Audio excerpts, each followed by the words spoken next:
ਜਸ TV ਦੇਖ ਰਹੇ ਹੋ ਤੁਸੀਂ। ਮੈਂ KP Singh to the point ਵਿੱਚ ਤੁਹਾਡਾ ਸਭ ਦਾ ਸਵਾਗਤ ਕਰਦਾ।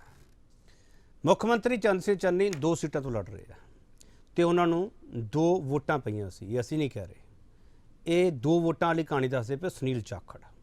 ਉਹ ਕਹਿੰਦੇ ਮੈਨੂੰ 40 ਨਹੀਂ, ਮੈਨੂੰ 42 ਵੋਟਾਂ ਯਾਨੀ कि 42 ਵਿਧਾਇਕਾਂ ਦੀ ਹਮਾਇਤ ਸੀਗੀ ਤੇ ਸੀਐਮ ਦੀ ਰੇਸ ਦੇ ਵਿੱਚ ਸਭ ਤੋਂ ਪਹਿਲੀ ਪਸੰਦ ਮੈਂ ਸੀਗਾ। ਇਹ ਜਾਖੜ ਕਹਿ ਰਹੇ, ਮੈਂ ਨਹੀਂ ਕਹਿ ਰਿਹਾ।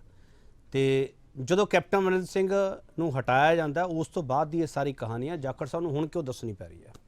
ਹੁਣ ਇਸ ਕਰਕੇ ਦੱਸਣੀ ਤਾਂ ਨਹੀਂ ਪੈ ਰਹੀ, ਕਿਤੇ ਮਿਸਟਰ ਚੰਨੀ ਤੇ ਸਿੱਧੂ ਜਿਹੜੀ ਰੇਸ ਲੱਗੀ ਹੋਈ ਹੈ, ਜਿਹੜਾ ਸਰਵੇ ਕਰਵਾਇਆ ਜਾ ਰਿਹਾ।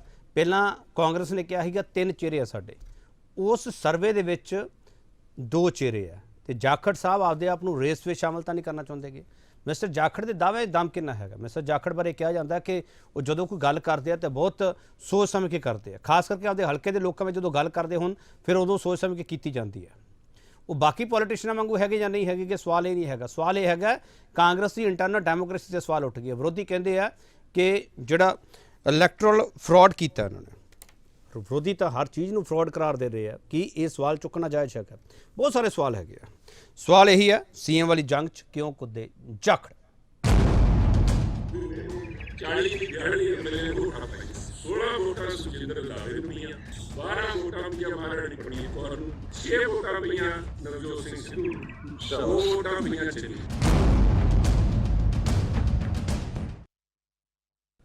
ਪਹਿਲਾਂ ਬਿਆਨ ਸੁਣ ਲਈਏ ਆਏ ਕੀ ਹੈ। ਪਰਮਾਤਮਾ ਜੋ ਕਰਦਾ ਬੜਾ ਸਹੀ ਕਰਦਾ ਹੈ। ਇੱਕ ਇਸ ਗੱਲ ਦਾ ਮੈਨੂੰ ਕੋਈ ਗਿਲਾ ਨਹੀਂ ਸਾਹਿਬ ਵੀ ਮੈਨੂੰ 40 ਨਹੀਂ 42 ਐਮਐਲਏ ਨੂੰ ਵੋਟਾਂ ਪਾਈਆਂ ਸੀ। ਦਰਅਸਲ ਜਿਹੜੇ ਮੈਂ ਤੁਹਾਨੂੰ ਫੈਕਟ ਦੱਸਦੇ ਹਾਂ, 42 ਵੋਟਾਂ ਸੁਨੀਲ ਨੂੰ ਪਈਆਂ, 16 ਵੋਟਾਂ ਸੁਖਜਿੰਦਰ ਰੰਧਾਵੇ ਨੂੰ ਪਈਆਂ, 12 ਵੋਟਾਂ ਪਈਆਂ ਮਹਾਰਾਣੀ ਪ੍ਰਨੀਤ ਕੌਰ ਨੂੰ, 6 ਵੋਟਾਂ ਪਈਆਂ ਨਵਜੋਤ ਸਿੰਘ ਸਿੱਧੂ ਨੂੰ, 2 ਵੋਟਾਂ ਪਈਆਂ ਚੰਨੀ ਨੂੰ। ਦੇਖੋ ਮੈਂ ਮੇਰਾ ਇੱਕੋ ਹੀ ਗਿਲਾ ਸੀਗਾ ਜਦੋਂ ਮੈਨੂੰ ਬੁਲਾ ਕੇ ਉਹਨੇ ਰਾਹੁਲ गांधी ने कहा सुनील तेन डिप्टी चीफ बनाने बनता क्यों नहीं। मैं कहती कांग्रेस पार्टी के ऊपर टिप्पणी है कि ये कांग्रेस पार्टी किस तरीके की पार्टी है कि वो अपने ही विधायकों को जो है कंट्रोल में नहीं लेती। और ये कोई नया रवैया थोड़ा ही है। जब नेहरू जी अध्यक्ष बने थे तो उनके हक में कौन था? सारे तो पटेल जी के हक में थे। ये तो कांग्रेस में बैठे जितने लोग हैं उनको सोचना चाहिए कि किस पार्टी के साथ जुड़े हैं। जहां पर किसी के मान सम्मान की तो इज्जत नहीं की गई, जब पटेल जी का उस समय सम्मान नहीं किया गया तो जाखड़ जी तो ਸੋ ਫਿਰ ਉਹਨਾਂ ਨੂੰ ਪੁੱਛਣਾ ਚਾਹੀਦਾ ਕਿ ਉਹਨਾਂ ਨੂੰ ਬਣਾਇਆ ਕਿਉਂ ਨਹੀਂ। ਉੱਥੇ ਡਿਕਟੇਟਰਸ਼ਿਪ ਹੈ, ਉੱਥੇ ਰਾਹੁਲ ਗਾਂਧੀ ਫੈਸਲਾ ਕਰਦਾ ਹੈ, ਉੱਥੇ ਕੋਈ ਮੈਰਿਟ ਤੇ ਫੈਸਲੇ ਨਹੀਂ ਹੁੰਦੇ, ਉਥੇ ਆਪਣੇ ਆਪ ਜਿਹਦਾ ਜੀ ਕਰਦਾ ਉਹਨੂੰ ਫੈਸਲਾ ਕਰਨਾ। ਸੋਨੀਆ ਗਾਂਧੀ ਜੀ ਨੂੰ ਦੇ ਦਿੱਤੇ ਤੇ ਸੋਨੀਆ ਗਾਂਧੀ ਜੀ ਨੇ ਚੰਨੀ ਜੀ ਨੂੰ ਮੁੱਖ ਮੰਤਰੀ ਬਣਾਉਣ ਦੇ ਹੁਕਮ ਦੇ ਦਿੱਤੇ। ਹੁਣ ਪਹਿਲਾਂ ਤਾਂ ਦੱਸ ਦੇਣ ਜੀ ਕਿਹੜੀ ਪਾਰਟੀ ਦਿੱਲੀ ਤੋਂ ਚੱਲਦੀ ਹੈ। ਅੱਜ ਕਾਂਗਰਸ ਦੀ ਆਪਸੀ ਗੁੱਟਬਾਜ਼ੀ ਵਿੱਚ, ਆਪਸੀ ਝਗੜੇ ਵਿੱਚ ਨੁਕਸਾਨ ਹੋ ਰਿਹਾ ਹੈ ਤੇ ਸਿਰਫ ਪੰਜਾਬ ਦਾ ਨੁਕਸਾਨ ਹੋ ਰਿਹਾ ਹੈ। ਪਿਛਲੇ 5 ਸਾਲਾਂ ਦੀ ਕਾਂਗਰਸ ਸਰਕਾਰ ਨੇ ਕਿਸ ਤਰੀਕੇ ਪੰਜਾਬ ਨੂੰ ਹੋਰ ਪਿੱਛੇ ਧੱਕਿਆ ਉਹ ਆਪਾਂ ਸਾਰੇ ਦੇਖ ਬੈਠੇ ਹਾਂ। ਵੱਡਾ ਸਵਾਲ ਅਸੀਂ ਇਸ ਡਿਬੇਟ ਦੇ ਵਿੱਚ ਇਹ ਪੁੱਛਾਂਗੇ ਕਿ ਪੰਜਾਬ ਕਾਂਗਰਸ ਦੇ ਸਾਬਕਾ ਪ੍ਰਧਾਨ ਸੁਨੀਲ ਜਾਖੜ ਹੁਣ ਕਿਹੜੀ ਹਮਾਇਤ ਚਾਹੁੰਦੇ ਨੇ। ਇਸ ਸਵਾਲ ਤੇ ਜਿਹੜਾ ਬਹਿਸ ਹੋਵੇਗੀ, ਜਿਹੜਾ ਪੈਨਲ ਸਾਡੇ ਨਾਲ ਹੈ ਉਹ ਤੁਹਾਨੂੰ ਦੱਸ ਦਿੰਦੇ ਹਾਂ। ਪ੍ਰੋਫੈਸਰ ਰੌਣਕੀ ਰਾਮ ਪੋਲੀਟੀਕਲ ਐਨਲਿਸਟ ਨੇ। ਪ੍ਰੋਫੈਸਰ ਰੌਣਕੀ ਰਾਮ ਇਹਨਾਂ ਸਾਰੀ ਸਿਆਸੀ ਧਿਰਾਂ ਦੀ ਜਿਹੜੀ ਸਰਗਰਮੀਆਂ ਹੈਗੀਆਂ ਉਹਨੂੰ ਚੰਗੀ ਤਰ੍ਹਾਂ ਦੇਖਦੇ ਪਏ ਆ। ਪ੍ਰੋਫੈਸਰ ਰੌਣਕੀ ਰਾਮ ਤੁਹਾਡਾ ਬਹੁਤ ਸਵਾਗਤ ਹੈ। ਨਰਿੰਦਰ ਸਿੰਘ ਸੰਧੂ ਕਾਂਗਰਸ ਸਪੋਕਸਪਰਸਨ ਹੈ, ਇਹਨਾਂ ਲਈ ਇਹ ਡਿਬੇਟ ਔਖੀ ਹੋ ਸਕਦੀ ਹੈ। ਅਹਿਬਾਬ ਸਿੰਘ ਗਰੇਵਾਲ ਆਮ ਆਦਮੀ ਪਾਰਟੀ ਸਪੋਕਸਪਰਸਨ ਹੈ, ਕਹਿੰਦੇ ਸੀਐਮ ਫੇਸ ਵਾਲਾ ਰੌਲਾ ਹੀ ਸਾਰਾ ਇਹਨਾਂ ਨੇ ਪਾਇਆ। ਅਹਿਬਾਬ ਸਿੰਘ ਗਰੇਵਾਲ ਤੁਹਾਡਾ ਬਹੁਤ ਸਵਾਗਤ ਹੈ। ਮੋਹਿਤ ਗੁਪਤਾ ਸ਼੍ਰੋਮਣੀ ਅਕਾਲੀ ਦਲ ਦੇ ਸਪੋਕਸਪਰਸਨ ਹੈ ਤੇ ਮੋਹਿਤ ਗੁਪਤਾ ਦੀ ਪਾਰਟੀ ਤਾਂ ਸਾਫ਼ ਹੈ ਕਿ ਸੁਖਬੀਰ ਸਿੰਘ ਬਾਦਲ ਹੈ ਸੀਐਮ ਚਿਹਰਾ। ਮੋਹਿਤ ਗੁਪਤਾ ਤੁਹਾਡਾ ਬਹੁਤ ਸਵਾਗਤ ਹੈ। ਨਰਿੰਦਰ ਜੀ ਸਰ, ਜਾਖੜ ਸਾਹਿਬ ਨੇ ਹੁਣ ਕਿਉਂ ਇਹ ਗੱਲ ਕੀਤੀ? ਜਾਖੜ ਸਾਹਿਬ ਰੇਸ ਤੋਂ ਬਾਹਰ ਹੋ ਗਏ ਸੀਗੇ, ਬਾਹਰ ਗਏ ਹੋਏ ਸੀਗੇ, ਹੁਣ ਵਾਪਸ ਆ ਗਏ, ਕਹਿੰਦੇ ਰੇਸ 'ਚ ਆ ਜਾਵਾਂ ਮੈਂ। ਨਰਿੰਦਰ ਜੀ नहीं केपी सिंह जी कोई रेस नहीं है तो जकैतू तो है भी। ਜਦੋਂ ਤੱਕ ਕੋਈ ਸੀਐਮ ਨਹੀਂ ਬਣਦਾ ਉਦੋਂ ਤੱਕ ਹਰ ਬੰਦਾ ਆਪਣਾ ਜ਼ੋਰ ਲਾਉਂਦਾ ਹੈ। ਜਾਖੜ ਸਾਹਿਬ ਨੇ ਵੀ ਸੀਐਮ ਬਣਦਾ ਚਾਹਵਾਨ ਸੀਗੇ, ਸੁਖਜਿੰਦਰ ਰੰਧਾਵਾ ਵੀ ਸੀ, ਨਵਜੋਤ ਸਿੰਘ ਸਿੱਧੂ ਵੀ ਸੀ, ਚੰਨੀ ਸਾਹਿਬ ਨਹੀਂ ਸੀ। ਹੁਣ ਦੇਖੋ ਜਿਹੜੀ ਪਾਰਟੀ ਹਾਈ ਕਮਾਨ ਆ ਉਹਨੇ ਕੀ ਅੰਦਰ ਵੋਟਿੰਗ ਹੋਈ ਜਾਂ ਕੀ ਨਹੀਂ ਹੋਈ ਉਹ ਆਪਾਂ ਨੂੰ ਨਹੀਂ ਪਤਾ, ਉਹ ਜਾਖੜ ਸਾਹਿਬ ਨੂੰ ਪਤਾ। ਜੇ ਜਾਖੜ ਸਾਹਿਬ ਕਹਿ ਰਹੇ ਨੇ ਤਾਂ ਠੀਕ ਹੋਈ, ਮੈਂ ਮੰਨਦਾ ਠੀਕ ਹੋਈ ਹੋਵੇਗੀ, ਗਲਤ ਨਹੀਂ ਕਹਿ ਰਹੇ, ਬਿਲਕੁਲ ਠੀਕ ਕਹਿ ਰਹੇ ਨੇ। ਪਰ ਜੋ ਪਾਰਟੀ ਹਾਈ ਕਮਾਨ ਨੇ ਜਦੋਂ ਫੈਸਲਾ ਕਰ ਦਿੱਤਾ, ਸਾਡੇ ਇੱਥੇ ਤੰਤਰ ਕੇਜਰੀ ਤੰਤਰ ਨਹੀਂ ਗਾ, ਸਾਡੇ ਇੱਥੇ ਬਾਦਲ ਤੰਤਰ ਆ, ਸਾਡੇ ਆ ਲੋਕਤੰਤਰ। ਤੇ ਲੋਕਤੰਤਰ ਦੇ ਵਿੱਚ ਜੋ ਪਾਰਟੀ ਹਾਈ ਕਮਾਨ ਨੇ ਫੈਸਲਾ ਕਰਨਾ ਉਹ ਸਭ ਨੂੰ ਮੰਨਣਾ ਪੈਂਦਾ ਹੈ। ਠੀਕ ਹੈ, ਕਿਸੇ ਵਾਲੇ ਕਿਸੇ ਨੂੰ ਉਹ ਜਿਹੜਾ ਫੈਸਲਾ ਉਹ ਨਹੀਂ ਚੰਗਾ ਲੱਗਦਾ, ਪਰ ਐਂਡ ਆਫ ਦਾ ਡੇ ਉਹ ਕਹਿੰਦਾ ਵੀ ਇਹ ਫੈਸਲਾ ਠੀਕ ਸੀ। ਤੁਸੀਂ ਵੇਖਿਆ ਕਈ ਜਿਹੜੇ ਚਿਹਰੇ ਨੇ ਉਹਨਾਂ ਨੂੰ ਟਿਕਟਾਂ ਨਹੀਂ ਮਿਲੀਆਂ ਤੇ ਉਹ ਫਿਰ ਜਾ ਕੇ ਦੂਜੀਆਂ ਪਾਰਟੀਆਂ ਸ਼ਾਮਲ ਹੋ ਗਏ ਜਾਂ ਆਜ਼ਾਦ ਹੋ ਗਏ। ਉਹਨਾਂ ਨੂੰ ਪਛਤਾਉਣਾ ਪਏਗਾ ਜਦੋਂ ਇਲੈਕਸ਼ਨ ਖਤਮ ਹੋ ਜਾਣਗੇ, ਉਹ ਫਿਰ ਕਹਿਣਗੇ ਵੀ ਅਸੀਂ ਇਹ ਗਲਤ ਕੰਮ ਕੀਤਾ, ਇਹ ਨਹੀਂ ਸੀ ਚਾਹੀਦਾ। ਨਰਿੰਦਰ ਜੀ ਆਪਾਂ ਸਿੱਧਾ ਸਵਾਲ ਕਰ ਲੈਣੇ ਨਰਿੰਦਰ ਜੀ, ਤੁਸੀਂ ਵੀ ਜ਼ਿਆਦਾ ਵੇ ਗੁੰਝਲ ਚ ਫਸ ਗਏ ਹੋ। ਨਰਿੰਦਰ ਜੀ, ਇਹ ਸਿੱਧੂ ਸਾਹਿਬ ਦੇ ਸਤਾਏ ਹੋਏ ਆ ਸਾਰੇ? ਨਹੀਂ, ਕੋਈ ਕਿਸੇ ਦਾ ਸਤਾਇਆ ਨਹੀਂ, ਕੋਈ ਕਿਸੇ ਦਾ ਸਤਾਇਆ ਨਹੀਂ। ਇਹ ਤੁਸੀਂ ਪੱਤਰਕਾਰ ਹੋ, ਤੁਸੀਂ ਵਗੈਰ ਸਕਦੇ ਹੋ। ਸਿੱਧੂ ਨੇ ਕਿਉਂ ਸਤਾਏ? ਨਹੀਂ, ਮੈਂ ਦੱਸਦਾ ਸਰ, ਫੈਕਚੁਅਲ ਗੱਲ ਕਰਦਾ ਮੈਂ ਨਰਿੰਦਰ। ਸੁਖਜਿੰਦਰ ਸਿੰਘ ਰੰਧਾਵਾ ਨੂੰ ਜਦੋਂ ਪੁੱਛਿਆ ਜਿਸ ਦਿਨ ਇਹ ਸਾਰਾ ਰਾਜ ਭਵਨ ਦੇ ਵਿੱਚ ਉਹ ਜਾਂਦੇ ਆ, ਉਸ ਦਿਨ ਪੁੱਛਿਆ, ਕਹਿੰਦੇ ਮੈਂ ਗੁੱਸੇ ਨਹੀਂ ਹੋਇਆ। ਉਹਨਾਂ ਤੋਂ ਮੈਂ ਖੁਦ ਸਵਾਲ ਕੀਤਾ ਸੀਗਾ, ਕਹਿੰਦੇ ਮੈਂ ਗੁੱਸੇ ਨਹੀਂ ਹੋਇਆ। ਇਹਦਾ ਮਤਲਬ ਸੀ ਸਿੱਧੂ ਸਾਹਿਬ ਗੁੱਸੇ ਹੋ ਗਏ ਸੀਗੇ ਜੋ ਰੰਧਾਵਾ ਸਾਹਿਬ ਦਾ ਨਾਮ ਪ੍ਰਪੋਜ਼ ਹੋਇਆ। ਹੁਣ ਸੁਨੀਲ ਜਾਖੜ ਜਿਹੜੀ ਗੱਲ ਕਹਿ ਰਿਹਾ ਹੈ ਉਹਦੇ 'ਚ ਵੀ ਇਹੀ ਝਲਕ ਕੇ ਆ ਰਿਹਾ ਕਿ ਮੈਂ ਰੇਸ ਵਿੱਚ ਅੱਗੇ ਸੀਗਾ ਤੇ ਬਾਕੀ ਸ਼ਾਇਦ ਲੱਗਦਾ ਕੋਈ ਗੁੱਸੇ ਹੋ ਗਿਆ ਸੀਗਾ। ਨਰਿੰਦਰ ਜੀ ਮੇਰਾ ਸਵਾਲ ਪੂਰਾ ਹੋ ਲੈਂਦਾ। ਨਰਿੰਦਰ ਜੀ, ਹੁਣ ਸੁਨੀਲ ਜਾਖੜ ਸਾਹਿਬ ਨੂੰ ਇਹ ਲੱਗਣ ਲੱਗਿਆ ਕਿ ਪਾਰਟੀ ਨੇ ਕਿਹਾ ਸੀ 3 ਚਿਹਰੇ, ਮੇਰਾ ਤਾਂ ਨਾਮ ਹੀ ਲਿੱਤਾ, ਹੁਣ ਮੈਂ ਵੀ ਗੁੱਸੇ ਹੋ ਜਾਵਾਂ ਥੋੜਾ ਜਿਹਾ, ਪਰ ਮੈਂ ਦੱਸਾਂ ਨਾ ਮੈਂ ਗੁੱਸੇ ਆ। ਹਾਂ, ਬੋਲੋ ਨਰਿੰਦਰ ਜੀ। ਨਹੀਂ, ਦੇਖੋ, ਜਿੱਥੋਂ ਤੱਕ ਤੁਸੀਂ ਕਹਿ ਰਹੇ ਨੇ ਗੁੱਸੇ ਨਾਰਾਜ਼ਗੀਆਂ ਦਾ, ਇੱਕ ਦੇਖੋ ਬੜੀ ਵੱਡੀ ਫੈਮਿਲੀ ਆ। ਆਪਾਂ ਇੱਕ ਘਰ 'ਚ 5 ਜਾਂ 7 ਜੀ ਰਹਿੰਦੇ ਆ, ਜਾਂ ਆਪਾਂ ਰੋਜ਼ ਡਿਬੇਟਸ ਕਰਦੇ ਆ। ਕਈ ਵਾਰੀ ਐਂਕਰ ਜਾਂ ਕਈ ਵਾਰੀ ਜਿਹੜਾ ਗੈਸਟ ਹੈ ਉਹ ਵੀ ਗੁੱਸੇ ਹੋ ਜਾਂਦਾ। ਇਹ ਹਿਊਮਨ ਬੋਡੀ ਹੈ, ਇਹਦੇ ਵਿੱਚ ਕੋਈ ਵੱਡੀ ਗੱਲ ਨਹੀਂ। ਠੀਕ ਹੈ, ਸਾਡੀ ਮੈਂ ਮੰਨ ਰਿਹਾ ਅੱਜ ਮੈਨੂੰ ਗੁੱਸਾ ਨਹੀਂ ਹੋਣਾ ਨਰਿੰਦਰ ਜੀ, ਅੱਜ ਮੈਨੂੰ ਗੁੱਸਾ ਨਹੀਂ ਹੋਣਾ, ਮੈਨੂੰ ਪਤਾ। ਬੋਲੋ। ਨਹੀਂ, ਦੇਖੋ, ਮੈਂ ਮੰਨਦਾ ਤੁਹਾਡੀ ਗੱਲ ਵੀ ਕਿਤੇ ਗੁੱਸੇ ਨਾਰਾਜ਼ਗੀ ਹੁੰਦੀ ਹੈ ਕਿਸੇ ਨਾ ਕਿਸੇ ਦੇ ਵਿੱਚ। ਮੈਂ ਤੁਹਾਨੂੰ ਫਿਰ ਕਹਿ ਰਿਹਾ, ਸੀਐਮ ਰੇਸ ਆ, ਸੀਐਮ ਰੇਸ ਦੇ ਵਿੱਚ ਜਦੋਂ ਬੰਦਾ ਸੀਐਮ ਨਹੀਂ ਬਣਦਾ ਤੇ ਗੁੱਸੇ ਨਾਰਾਜ਼ਗੀ ਹੋਣੀ ਜਾਇਜ਼ ਆ। ਉਹ ਚ ਮੈਂ ਹੋਵਾਂ ਜਾਂ ਤੁਸੀਂ ਹੋ, ਉਸ ਬੰਦੇ ਨੂੰ ਇੱਕ ਵਾਰੀ ਫੀਲ ਹੁੰਦਾ ਵੀ ਮੈਂ ਸੀਐਮ ਕਿਉਂ ਨਹੀਂ ਬਣਿਆ। ਤੇ ਮੈਂ ਫਿਰ ਤੁਹਾਨੂੰ ਕਹਿ ਰਿਹਾ ਵੀ ਨਰਿੰਦਰ ਜੀ, ਅੱਜ ਤੁਸੀਂ ਗੁੱਸਾ ਕਰ ਦਿਓ ਸਰ, ਮੈਂ ਕਹਿ ਰਿਹਾ ਤੁਸੀਂ ਗੁੱਸਾ ਕਰੋ ਕਿ ਮੈਨੂੰ ਸੀਐਮ ਕਿਉਂ ਨਹੀਂ ਬਣਾਇਆ। ਨਹੀਂ, ਗੁੱਸਾ ਨਹੀਂ ਨਾ। ਦੇਖੋ, ਜੇ ਮੈਂ ਗੁੱਸਾ ਕਰਦਾ ਹਾਂ ਤਾਂ ਫਿਰ ਮੇਰੇ ਚਿਹਰੇ ਤੇ ਸਮਾਈਲ ਥੋੜੀ ਹੋਏਗੀ। ਮੇਰੇ ਚਿਹਰੇ ਤੇ ਸਮਾਈਲ ਆ, ਗੁੱਸਾ ਨਹੀਂ। ਗੁੱਸਾ ਠੀਕ ਹੈ, ਅੰਦਰ ਦਿਲ ਦੇ ਦਰਦ ਹੁੰਦਾ, ਜਿੱਦਾਂ ਮੈਂ ਤੁਹਾਨੂੰ ਮੰਨਦਾ, ਪਰ ਫਿਰ ਮੈਂ ਐਂਡ 'ਚ ਉਹੀ ਕਹਾਂਗਾ, ਲੋਕਤੰਤਰ ਆ, ਇਹਦੇ ਵਿੱਚ ਇੱਕ ਬੰਦੇ ਨੇ ਸੀਐਮ ਬਣਨਾ, 10 ਨੇ ਸੀਐਮ ਨਹੀਂ ਬਣ ਸਕਦਾ। ਸੀਐਮ ਇੱਕ ਬਣੇਗਾ ਜੋ ਪਾਰਟੀ ਛੱਡੇ। ਨਰਿੰਦਰ ਜੀ ਦਾ ਮਨ ਕਰਦਾ ਕਿ ਸੀਐਮ ਮੈਂ ਹੁੰਦਾ। ਨਹੀਂ, ਬਿਲਕੁਲ ਨਹੀਂ ਜੀ। ਮੈਂ ਪਾਰਟੀ ਦਾ ਕਾਰਜਕਰਤਾ ਬਣ ਕੇ ਮੈਂ ਬਹੁਤ ਖੁਸ਼। ਚਲੋ ਠੀਕ ਹੈ। ਰੌਣਕੀ ਰਾਮ ਜੀ, ਕਾਂਗਰਸ ਅਲੱਗ ਹੀ ਤਰ੍ਹਾਂ ਦੀਆਂ ਰੌਣਕਾਂ ਲਾਈ ਬੈਠੀ ਹੈ। ਇਹ ਮੁੱਦਿਆਂ ਦੀ ਗੱਲ ਹੀ ਨਹੀਂ ਕਰਦੇ ਪਏ, ਨਾ ਕੋਈ ਵਿਕਾਸ ਦਾ ਏਜੰਡਾ। ਕਦੇ ਕਹਿੰਦੇ 111 ਦੀ ਸਰਕਾਰ ਦੇ ਨਾਂ ਤੇ ਵੋਟਾਂ ਮੰਗ ਲਾਂਗੇ, ਕਦੇ ਕਹਿੰਦੇ ਕੈਪਟਨ ਸਾਹਿਬ ਨੂੰ ਲਾਤਾ ਉਸ ਨਾਮ ਤੇ ਵੋਟਾਂ ਮੰਗ ਲਾਂਗੇ। ਸੀਐਮ ਫੇਸ ਦੀ ਰੇਸ ਇਹੋ ਜਿਹੀ ਉਲਝਾਈ ਵੀ ਹੈ, ਮੀਡੀਆ ਵੀ ਉਸ ਤੋਂ ਬਾਹਰ ਨਹੀਂ ਆ ਰਿਹਾ। ਰੌਣਕੀ ਰਾਮ ਜੀ, ਇਹਨਾਂ ਨੇ ਪਤਾ ਨਹੀਂ ਕਿਹੜੇ ਟਾਈਪ ਦੀਆਂ ਰੌਣਕਾਂ ਲਾਈਆਂ ਹੋਈਆਂ ਪੰਜਾਬ 'ਚ। ਦੇਖੋ ਕੇਪੀ ਸਾਹਿਬ, ਗੱਲ ਇਹ ਆ ਕਿ ਅਗਰ ਕਾਂਗਰਸ ਪਾਰਟੀ ਮੁੱਦਿਆਂ ਦੀ ਗੱਲ ਨਹੀਂ ਕਰਦੀ, ਤੁਸੀਂ ਮੈਨੂੰ ਇਦਾਂ ਦੱਸ ਦਿਓ ਕਿਹੜੀ ਪਾਰਟੀ ਮੁੱਦੇ ਦੀ ਗੱਲ ਕਰਦੀ ਆ। ਜੇ ਕਾਂਗਰਸ ਦੀ ਕਿਹੜੀ ਪਾਰਟੀ ਹੋਰ ਮੁੱਦੇ ਦੀ ਗੱਲ ਕਰਦੀ ਆ? ਸਾਰੀਆਂ ਪਾਰਟੀਆਂ ਮੁੱਦਿਆਂ ਤੋਂ ਬਾਹਰ ਹੈਗੀਆਂ। ਜਿੱਥੋਂ ਤੱਕ ਇਹ ਸਵਾਲ ਹੈ ਉਹਨਾਂ ਦੇ ਆਪਣੇ ਸੀਐਮ ਦਾ, ਉਹਦੇ 'ਚ ਚਾਹੇ ਸੁਨੀਲ ਜਾਖੜ ਜੀ ਆ, ਅਗਰ ਨਰਿੰਦਰ ਸੰਧੂ ਸਾਹਿਬ ਨੇ ਕਿਹਾ ਕਿ ਲੋਕਤੰਤਰ ਹੈ, ਲੋਕਤੰਤਰ ਦੇ ਵਿੱਚ ਚਾਹੇ ਉਹ ਪਾਰਟੀ ਆ, ਉਹਦੇ ਅੰਦਰ ਵੀ ਲੋਕਤੰਤਰ ਹੁੰਦਾ ਹੈ, ਲੋਕਤੰਤਰ ਪਾਰਟੀ ਤੋਂ ਬਾਹਰ ਵੀ ਹੁੰਦਾ ਹੈ। ਅਗਰ ਉਹਨਾਂ ਨੇ ਆਪਣੇ ਐਮਐਲਏ ਸਾਹਿਬਾਨ ਦੀਆਂ ਵੋਟਾਂ ਦੀ ਗਿਣਤੀ ਕਰਵਾਈ ਸੀ, ਅਗਰ ਸੁਨੀਲ ਜਾਖੜ ਸਾਹਿਬ ਕਹਿ ਰਹੇ 42 ਵੋਟਸ ਮਿਲਦੇ ਨੇ, ਤੇ ਸੁਨੀਲ ਜਾਖੜ ਸਾਹਿਬ should be the CM candidate, chief minister candidate of the Congress party, ਕਿਉਂਕਿ ਲੋਕਾਂ ਨੇ ਤਾਂ ਜੋ ਪਾਰਟੀ ਨੇ ਚੁਣ ਕੇ ਦੇਣਾ ਉਹਨੂੰ ਮੰਨ ਰਹੇ ਆ। ਜੇ ਲੋਕਾਂ ਨੂੰ ਪੁੱਛ ਕੇ ਜਿਹੜਾ ਨੇ ਸੀਐਮ ਕੈਂਡੀਡੇਟ ਅਨਾਉਂਸ ਕਰਨਾ ਹੈ ਤਾਂ ਲੋਕਾਂ ਨੂੰ ਪੁੱਛ ਕੇ ਕਰਨ, ਤੇ ਲੋਕਾਂ ਨੂੰ ਪੁੱਛਣਾ ਹੈ ਤਾਂ 2 ਕੈਂਡੀਡੇਟ ਨਾ ਦੇਣ ਜਾਂ 3 ਨਾ ਦੇਣ। ਫਿਰ ਲੋਕਾਂ ਨੂੰ ਪੁੱਛੋ ਵੀ ਤੁਹਾਡੇ ਹਿਸਾਬ ਨਾਲ ਜਿਹੜੀ ਕਾਂਗਰਸ ਦੇ, ਲੋਕਾਂ ਨੂੰ ਪਤਾ ਕਿ ਕਿਹੜੇ ਕਾਂਗਰਸ ਦੇ ਵਿਧਾਇਕ ਨੇ, ਉਹ ਦੱਸ ਸਕਦੇ ਨੇ ਕਿ ਸਾਡਾ ਕੈਂਡੀਡੇਟ ਚਾਹੀਦਾ। ਲੋਕਾਂ ਕੋਲ ਤਾਂ ਹੈ ਹੀ ਨਹੀਂ, ਉਹ 2 ਕੈਂਡੀਡੇਟ ਦੱਸਦੇ ਨੇ, ਤੁਸੀਂ ਦਿੰਦੇ ਨੇ ਉਹਨਾਂ ਕੋਲ, ਕਿਉਂਕਿ ਉਹ ਤਾਂ ਤੁਸੀਂ ਆਪਣੇ ਇੱਕ ਵੋਟਿੰਗ ਕਰਾਉਣੀ ਚਾਹੁੰਦੇ ਆ। ਅਗਰ ਉਹ ਕਹਿ ਰਹੇ ਮੈਨੂੰ 42 ਵੋਟਸ ਮਿਲੀਆਂ ਨੇ, ਇਸ ਕਰਕੇ ਨਹੀਂ ਉਹਨਾਂ ਨੂੰ ਸੀਐਮ ਬਣਾਇਆ ਗਿਆ ਕਿ ਉਹ ਕਿਸੇ ਇੱਕ ਸਮੁਦਾਇ ਨਾਲ ਸੰਬੰਧ ਰੱਖਦੇ ਸਨ। ਉਹ ਨਹੀਂ ਹੋਣੇ ਵੀ ਕੋਈ ਧਾਰਮਿਕ ਨਹੀਂ ਹੈ ਕਿ ਇਹਦੇ ਵਿੱਚ ਕੋਈ ਹਿੰਦੂ ਆ ਜਾਂ ਸਿੱਖ ਜਾਂ ਬੁੱਧੀ ਹੈ, ਹੋਰ ਫਿਰਕਾ ਹੈਗਾ। ਉਹਨਾਂ ਦੀ ਇੱਕ ਆਪਣੀ ਸਮਝ ਹੁੰਦੇ ਨੇ। ਅਗਰ ਜੇ ਇੰਨਾ ਕੁਝ ਹੋਇਆ ਹੁੰਦਾ ਤਾਂ ਸ਼ਾਇਦ ਮੈਂ nobody to say to guide them, to lesson them. Will be being a teacher, professor, ਆਦਤ ਹੁੰਦੀ ਆ, ਰਹਿ ਨਹੀਂ ਜਾਂਦਾ। ਇਸ ਤਰ੍ਹਾਂ ਦਾ ਰੋਣਾ ਚਲੋ ਮੈਂ ਰੌਣਕੀ ਰਾਮ ਜੀ ਮੈਂ ਤੁਹਾਡੇ ਕੋਲ ਮੈਂ ਛੋਟਾ ਬ੍ਰੇਕ ਲੈ ਕੇ ਵਾਪਸ ਆਇਆ ਨਾ ਪਿੱਛੋਂ ਕੋਈ ਡਿਸਟਰਬੈਂਸ ਆ ਰਹੀ ਹੈ ਕਿਸੇ ਦੇ ਕੋਲੋਂ। ਚੰਨੀ ਸਿੱਧੂ ਜਾਖੜ ਤੇ ਜੰਗ ਸੀਐਮ ਵਾਲੀ ਜੰਗ 'ਚ ਕਿਉਂ ਕੁੱਦੇ ਜਾਖੜ?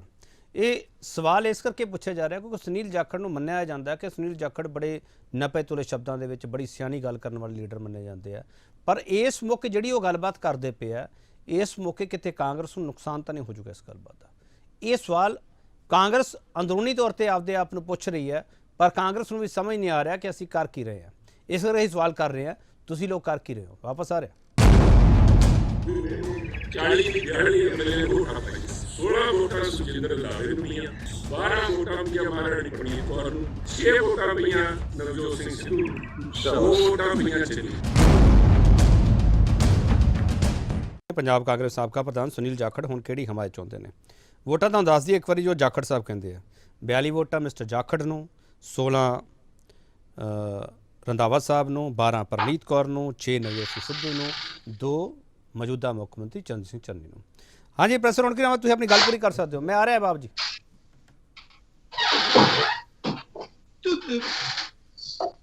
ਜੀ ਕੋਈ ਆ ਰਹੀ ਆ ਉਹ ਕਿਸੇ ਦਾ ਦਰਵਾਜ਼ਾ ਖੁੱਲਦਾ ਬੰਦ ਹੋ ਰਿਹਾ ਜਾਂ ਇਕੱਲੇ ਚੱਲਣ ਹੈਗਾ ਪਾਰਟੀਆਂ ਚੱਲੀ ਜਾਂਦਾ ਪੰਜਾਬ ਦੇ ਵਿੱਚ? ਬੋਲੋ ਬੋਲੋ ਬੋਲੋ।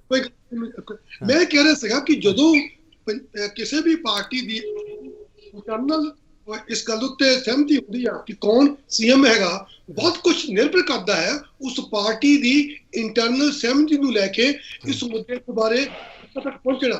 ਅਗਰ ਤੁਹਾਡੀ ਇੰਟਰਨਲ ਡਿਫਰੈਂਸਸ ਰਹਿਣਗੇ ਫਿਰ ਤੁਸੀਂ ਲੋਕਾਂ ਕੋਲ ਜਾਣ ਤੋਂ ਪਹਿਲਾਂ ਆਪਸ ਵਿੱਚ ਹੀ ਮਿਹਣੋ-ਮਿਹਣੀ ਹੋਣਗੇ, ਡਿਫਰੈਂਸਸ ਹੋਣਗੇ, ਤਾਂ that's what happening at present. ਤਾਂ ਮੈਨੂੰ ਲੱਗਦਾ ਕਿ ਜੋ ਅੱਜ ਦੱਸ ਰਹੇ ਨੇ ਜਾਖੜ ਸਾਹਿਬ ਕਿ ਉਹਨਾਂ ਨੂੰ 42 ਵੋਟ ਮਿਲੀਆਂ ਸਨ, ਉਹ ਬਹੁਤ ਹੀ ਉਹਨਾਂ ਨੇ ਇੱਕ ਅੱਛਾ ਰੋਲ ਅਦਾ ਕੀਤਾ। ਉਹਨਾਂ ਨੇ ਬਿਲਕੁਲ ਉਸ ਵੇਲੇ ਨਹੀਂ ਕਿਹਾ ਕਿ ਮੈਨੂੰ ਜ਼ਿਆਦਾ ਵੋਟਸ ਮਿਲੀਆਂ, ਲੇਕਿਨ ਕਿਤਨਾ ਕਿਤੇ ਦਾ ਇੱਕ ਜਿਹੜੇ ਵਰਿਸ਼ਠ ਨੇਤਾ ਨੇ ਉਹਨਾਂ ਨੂੰ ਦੱਸਣਾ ਪੈਣਾ ਸੀ ਲੋਕਾਂ ਨੂੰ ਕਿ ਮੈਨੂੰ ਇੰਨੀਆਂ ਵੋਟਾਂ ਮਿਲੀਆਂ ਸਨ। ਤੇ ਬੇਸ਼ੱਕ ਉਹਨਾਂ ਦੀ ਮੈਂ ਸਿੱਧੂ ਨਰਿੰਦਰ ਜੀ ਨਾਲ ਬਿਲਕੁਲ ਸਹਿਮਤੀ ਜਤਾ ਰਿਹਾ ਹੈ ਕਿ ਇਸ ਵੇਲੇ ਉਹਨਾਂ ਨੇ ਸੀਐਮ ਦਾ ਵਾਅਦਾ ਨਹੀਂ ਕਰ ਰਹੇ, ਉਹ ਦੱਸ ਰਹੇ ਆ ਕਿ ਇਸ ਵਾਰ ਦੇ ਆਵਾਮ ਚੁਣੇ ਹੋਏ ਲੋਕਾਂ ਦੀ ਨੁਮਾਇੰਦਿਆਂ ਦੀ ਬਿਲਕੁਲ ਕਾਂਗਰਸ ਪਾਰਟੀ ਆਵਾਜ਼ ਸੀ, ਲੇਕਿਨ ਇਸ ਕਰਕੇ ਕਿਉਂਕਿ ਉਹ ਇੱਕ ਸਮੁਦਾਇ ਨੂੰ ਬਿਲੋਂਗ ਕਰਦੇ ਸੀਗੇ ਕਰਕੇ ਤਾਂ ਮੈਨੂੰ ਲੱਗਦਾ ਹੈ ਕਿ that has created more problem for the Congress party.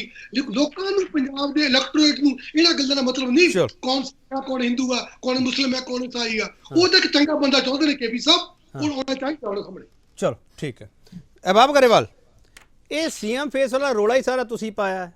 ਜੇ ਤੁਸੀਂ ਨਾ ਰੋਲਾ ਪਾਉਂਦੇ, ਨਾ ਤੁਹਾਡੇ ਤੇ ਸਵਾਲ ਉੱਠਦੇ, ਨਾ ਕਾਂਗਰਸ ਪਾਰਟੀ 'ਚ ਸਵਾਲ ਉੱਠਦੇ। ਅਹਿਬਾਬ ਗਰੇਵਾਲ ਮੁੱਦਿਆਂ ਤੋਂ ਤਾਂ ਤੁਸੀਂ ਭਟਕਾਇਆ। ਕੇਪੀ ਜੀ ਅਸੀਂ ਤਾਂ ਮੁੱਦਿਆਂ ਤੇ ਲਿਆਂਦਾ ਹੈ। ਗੱਲ ਪਤਾ ਕੀ ਹੈ, ਕਾਂਗਰਸ ਦਾ ਕੀ ਹੈ ਕਿ ਕਾਂਗਰਸ ਇੱਕ ਚਰਨਿੰਗ ਚੱਲ ਰਹੀ ਹੈ। ਇਹ ਜਿਹਨੂੰ ਬਣਾਉਣ ਇਹਨਾਂ ਦੀ ਮਰਜ਼ੀ, ਇਹਨਾਂ ਦੀ ਇੱਛਾ ਹੈ। ਇੰਟਰਨਲ ਡੈਮੋਕ੍ਰੇਸੀ ਤਾਂ ਇਹਨਾਂ ਦੀ ਇਹ ਹੈ ਕਿ ਜਿਸ ਪੇ ਗਾਂਧੀ ਮਿਹਰਬਾਨ ਉਹ ਸਭ ਸੇ ਬੜਾ ਪਹਿਲਵਾਨ। ਸੋ ਉਹ ਤਾਂ ਆਪਾਂ ਛੱਡ ਹੀ ਦਈਏ ਗੱਲਾਂ। ਰਹੀ ਗੱਲ ਜਾਖੜ ਸਾਹਿਬ ਦੀ, ਜਾਖੜ ਸਾਹਿਬ ਦਾ ਦਰਦ ਝਲਕ ਰਿਹਾ ਸੀਗਾ। ਦਰਦ ਕਿਉਂ ਝਲਕ ਰਿਹਾ ਸੀ? ਇਹਦਾ ਇੱਕ ਪਹਿਲੂ ਇਹ ਹੈ ਕੇਪੀ ਜੀ ਕਿ ਹਰ ਪਾਰਟੀ 'ਚ ਅੱਛੇ ਬੁਰੇ ਬੰਦੇ ਹਰ ਤਰ੍ਹਾਂ ਦੇ ਲੋਕ ਹੁੰਦੇ ਨੇ। ਇੱਕ ਧੜਾ ਸੀ ਜਿਹੜਾ ਧੜਾ ਕਹਿੰਦਾ ਸੀਗਾ ਕਿ ਅਸੀਂ ਸੋਲਿਡਲੀ ਜਿਸ ਤਰ੍ਹਾਂ ਦੀ ਅਸੀਂ ਰਵਾਇਤੀ ਰਾਜਨੀਤੀ ਕਰਦੇ ਆ ਰਹੇ ਹਾਂ ਅਸੀਂ ਉਹ ਕਰਾਂਗੇ। ਪਹਿਲਾਂ ਤਾਂ ਮਹਾਰਾਜ ਸਾਹਿਬ ਉੱਤੇ ਬੈਠੇ ਸੀਗੇ, ਮਹਾਰਾਜ ਸਾਹਿਬ ਨੂੰ ਕੱਢਣ ਲਈ ਸਿੱਧੂ ਸਾਹਿਬ ਨੂੰ ਲਿਆਏ, ਚਲੋ ਸਿੱਧੂ ਸਾਹਿਬ ਕੱਢ ਲਏ, ਉਹ ਆਟੇ ਨਾਲ ਪੜੇਥਣ ਰਗੜਿਆ ਗਿਆ। ਜਾਖੜ ਸਾਹਿਬ ਨੂੰ ਵੀ ਮਤਲਬ ਜੇ ਤੁਸੀਂ ਪਿਛਲੀਆਂ 2 ਇਲੈਕਸ਼ਨਾਂ ਦੇਖੋ ਨੀਤੀਬੱਧ ਤਰੀਕੇ ਨਾਲ ਸਾਈਡਲਾਈਨ ਕੀਤਾ ਗਿਆ। ਉਹਨਾਂ ਦਾ ਇੱਕ ਦਰਦ ਸੀ ਕਿ ਹਲੇ ਵੀ ਉਹ ਪਪੂਲਰ ਲੀਡਰ ਨੇ ਤੇ ਅੱਛੇ ਨੇਤਾ ਨੇ, ਮੈਂ ਬੜੀ ਇੱਜ਼ਤ ਕਰਦਾ ਉਹਨਾਂ ਦੀ। ਅਹਿਬਾਬ ਜੀ ਮੰਨ ਲਿਓ ਚੰਗੇ ਲੀਡਰ ਹੈ ਸਰ, ਉਹ ਹਾਰੇ ਕਹਿੰਦੇ ਤਾਂ ਤੁਹਾਨੂੰ ਪਤਾ ਅਹਿਬਾਬ ਜੀ ਉਹਨਾਂ ਦਾ ਟਰੈਕ ਰਿਕਾਰਡ ਕੀ ਹੈ ਮਿਸਟਰ ਜਾਖੜ ਦਾ? ਉਹਨਾਂ ਨੇ ਆਪਣੇ ਹਲਕੇ 'ਚ ਕੀ ਕੀਤਾ? ਇਹ ਸਾਰੇ ਰਿਕਾਰਡ ਚੱਕਣੇ ਪੈਣਗੇ ਅਹਿਬਾਬ ਜੀ। ਮੈਂ ਮੰਨਦਾ ਜਾਖੜ ਸਾਹਿਬ ਬਹੁਤ ਤਹਿਜ਼ੀਬ ਵਾਲੇ ਨੇਤਾ, ਮੈਂ ਮੰਨਦਾ ਗੱਲ। ਬੋਲੋ ਅਹਿਬਾਬ ਜੀ। ਮੇਰਾ ਕਹਿਣ ਦਾ ਮਤਲਬ ਇਹ ਸੀ ਉਹਨਾਂ ਨੇ ਆਪਣੇ ਹਲਕੇ 'ਚ ਕੁਝ ਨਹੀਂ ਕੀਤਾ, ਬਟ ਉਹਨਾਂ ਤੇ ਕੋਈ ਕਰਪਸ਼ਨ ਦਾ ਇਲਜ਼ਾਮ ਨਹੀਂ ਕਦੇ ਲੱਗਿਆ ਜੋ ਜਿੱਥੇ ਦੀ ਮੈਨੂੰ ਪਤਾ।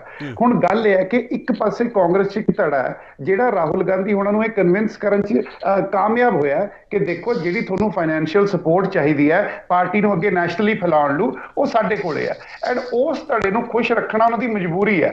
ਭਾਵੇਂ ਉਹਦੇ ਲਈ ਉਹਨਾਂ ਨੂੰ ਸਿੱਧੂ ਸਾਹਿਬ ਨੂੰ ਸਾਈਡਲਾਈਨ ਕਰਨਾ ਪਵੇ, ਭਾਵੇਂ ਜਾਖੜ ਸਾਹਿਬ ਨੂੰ ਸਾਈਡਲਾਈਨ ਕਰਨਾ ਪਵੇ, ਉਹ ਕਰਨਗੇ ਕਿਉਂਕਿ ਉਹਨਾਂ ਨੂੰ ਉਸ ਧੜੇ ਦੇ ਫਾਈਨੈਂਸਿਸ ਦੀ ਲੋੜ ਹੈ ਤੇ ਉਹੀ ਹੋ ਰਿਹਾ ਜੀ। ਅਹਿਬਾਬ ਜੀ ਮੈਨੂੰ ਇੱਕ ਸਵਾਲ ਦਾ ਜਵਾਬ ਦੇ ਸਕਦੇ ਤੁਸੀਂ?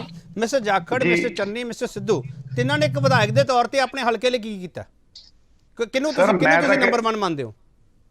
ਮੈਂ ਤਾਂ ਕਹਿਣਾ ਤਿੰਨੇ ਹੀ ਫੇਲ ਸੀ, ਕਾਂਗਰਸ ਟੋਟਲੀ ਫੇਲ ਸੀ। ਪਰ ਮੇਰਾ ਕਹਿਣ ਦਾ ਮਤਲਬ ਕਿ ਇੱਕ ਜੇ ਆਪਾਂ ਕਹੀਏ who is the lesser evil, ਤੇ ਜਾਖੜ ਸਾਹਿਬ ਥੋੜੇ ਜਿਹੇ ਲੈਸਰ ਈਵਲ ਨੇ as compare to the rest. ਚਲੋ ਹਾਂ ਮਿਸਟਰ ਮੋਹਿਤ ਜੀ ਤੁਹਾਡੇ ਤਾਂ ਸ਼ਹਿਰ ਦੇ ਆਲੇ ਦੁਆਲੇ ਸਾਰੀ ਸਿਆਸਤ ਘਟਦੀ ਹੈ।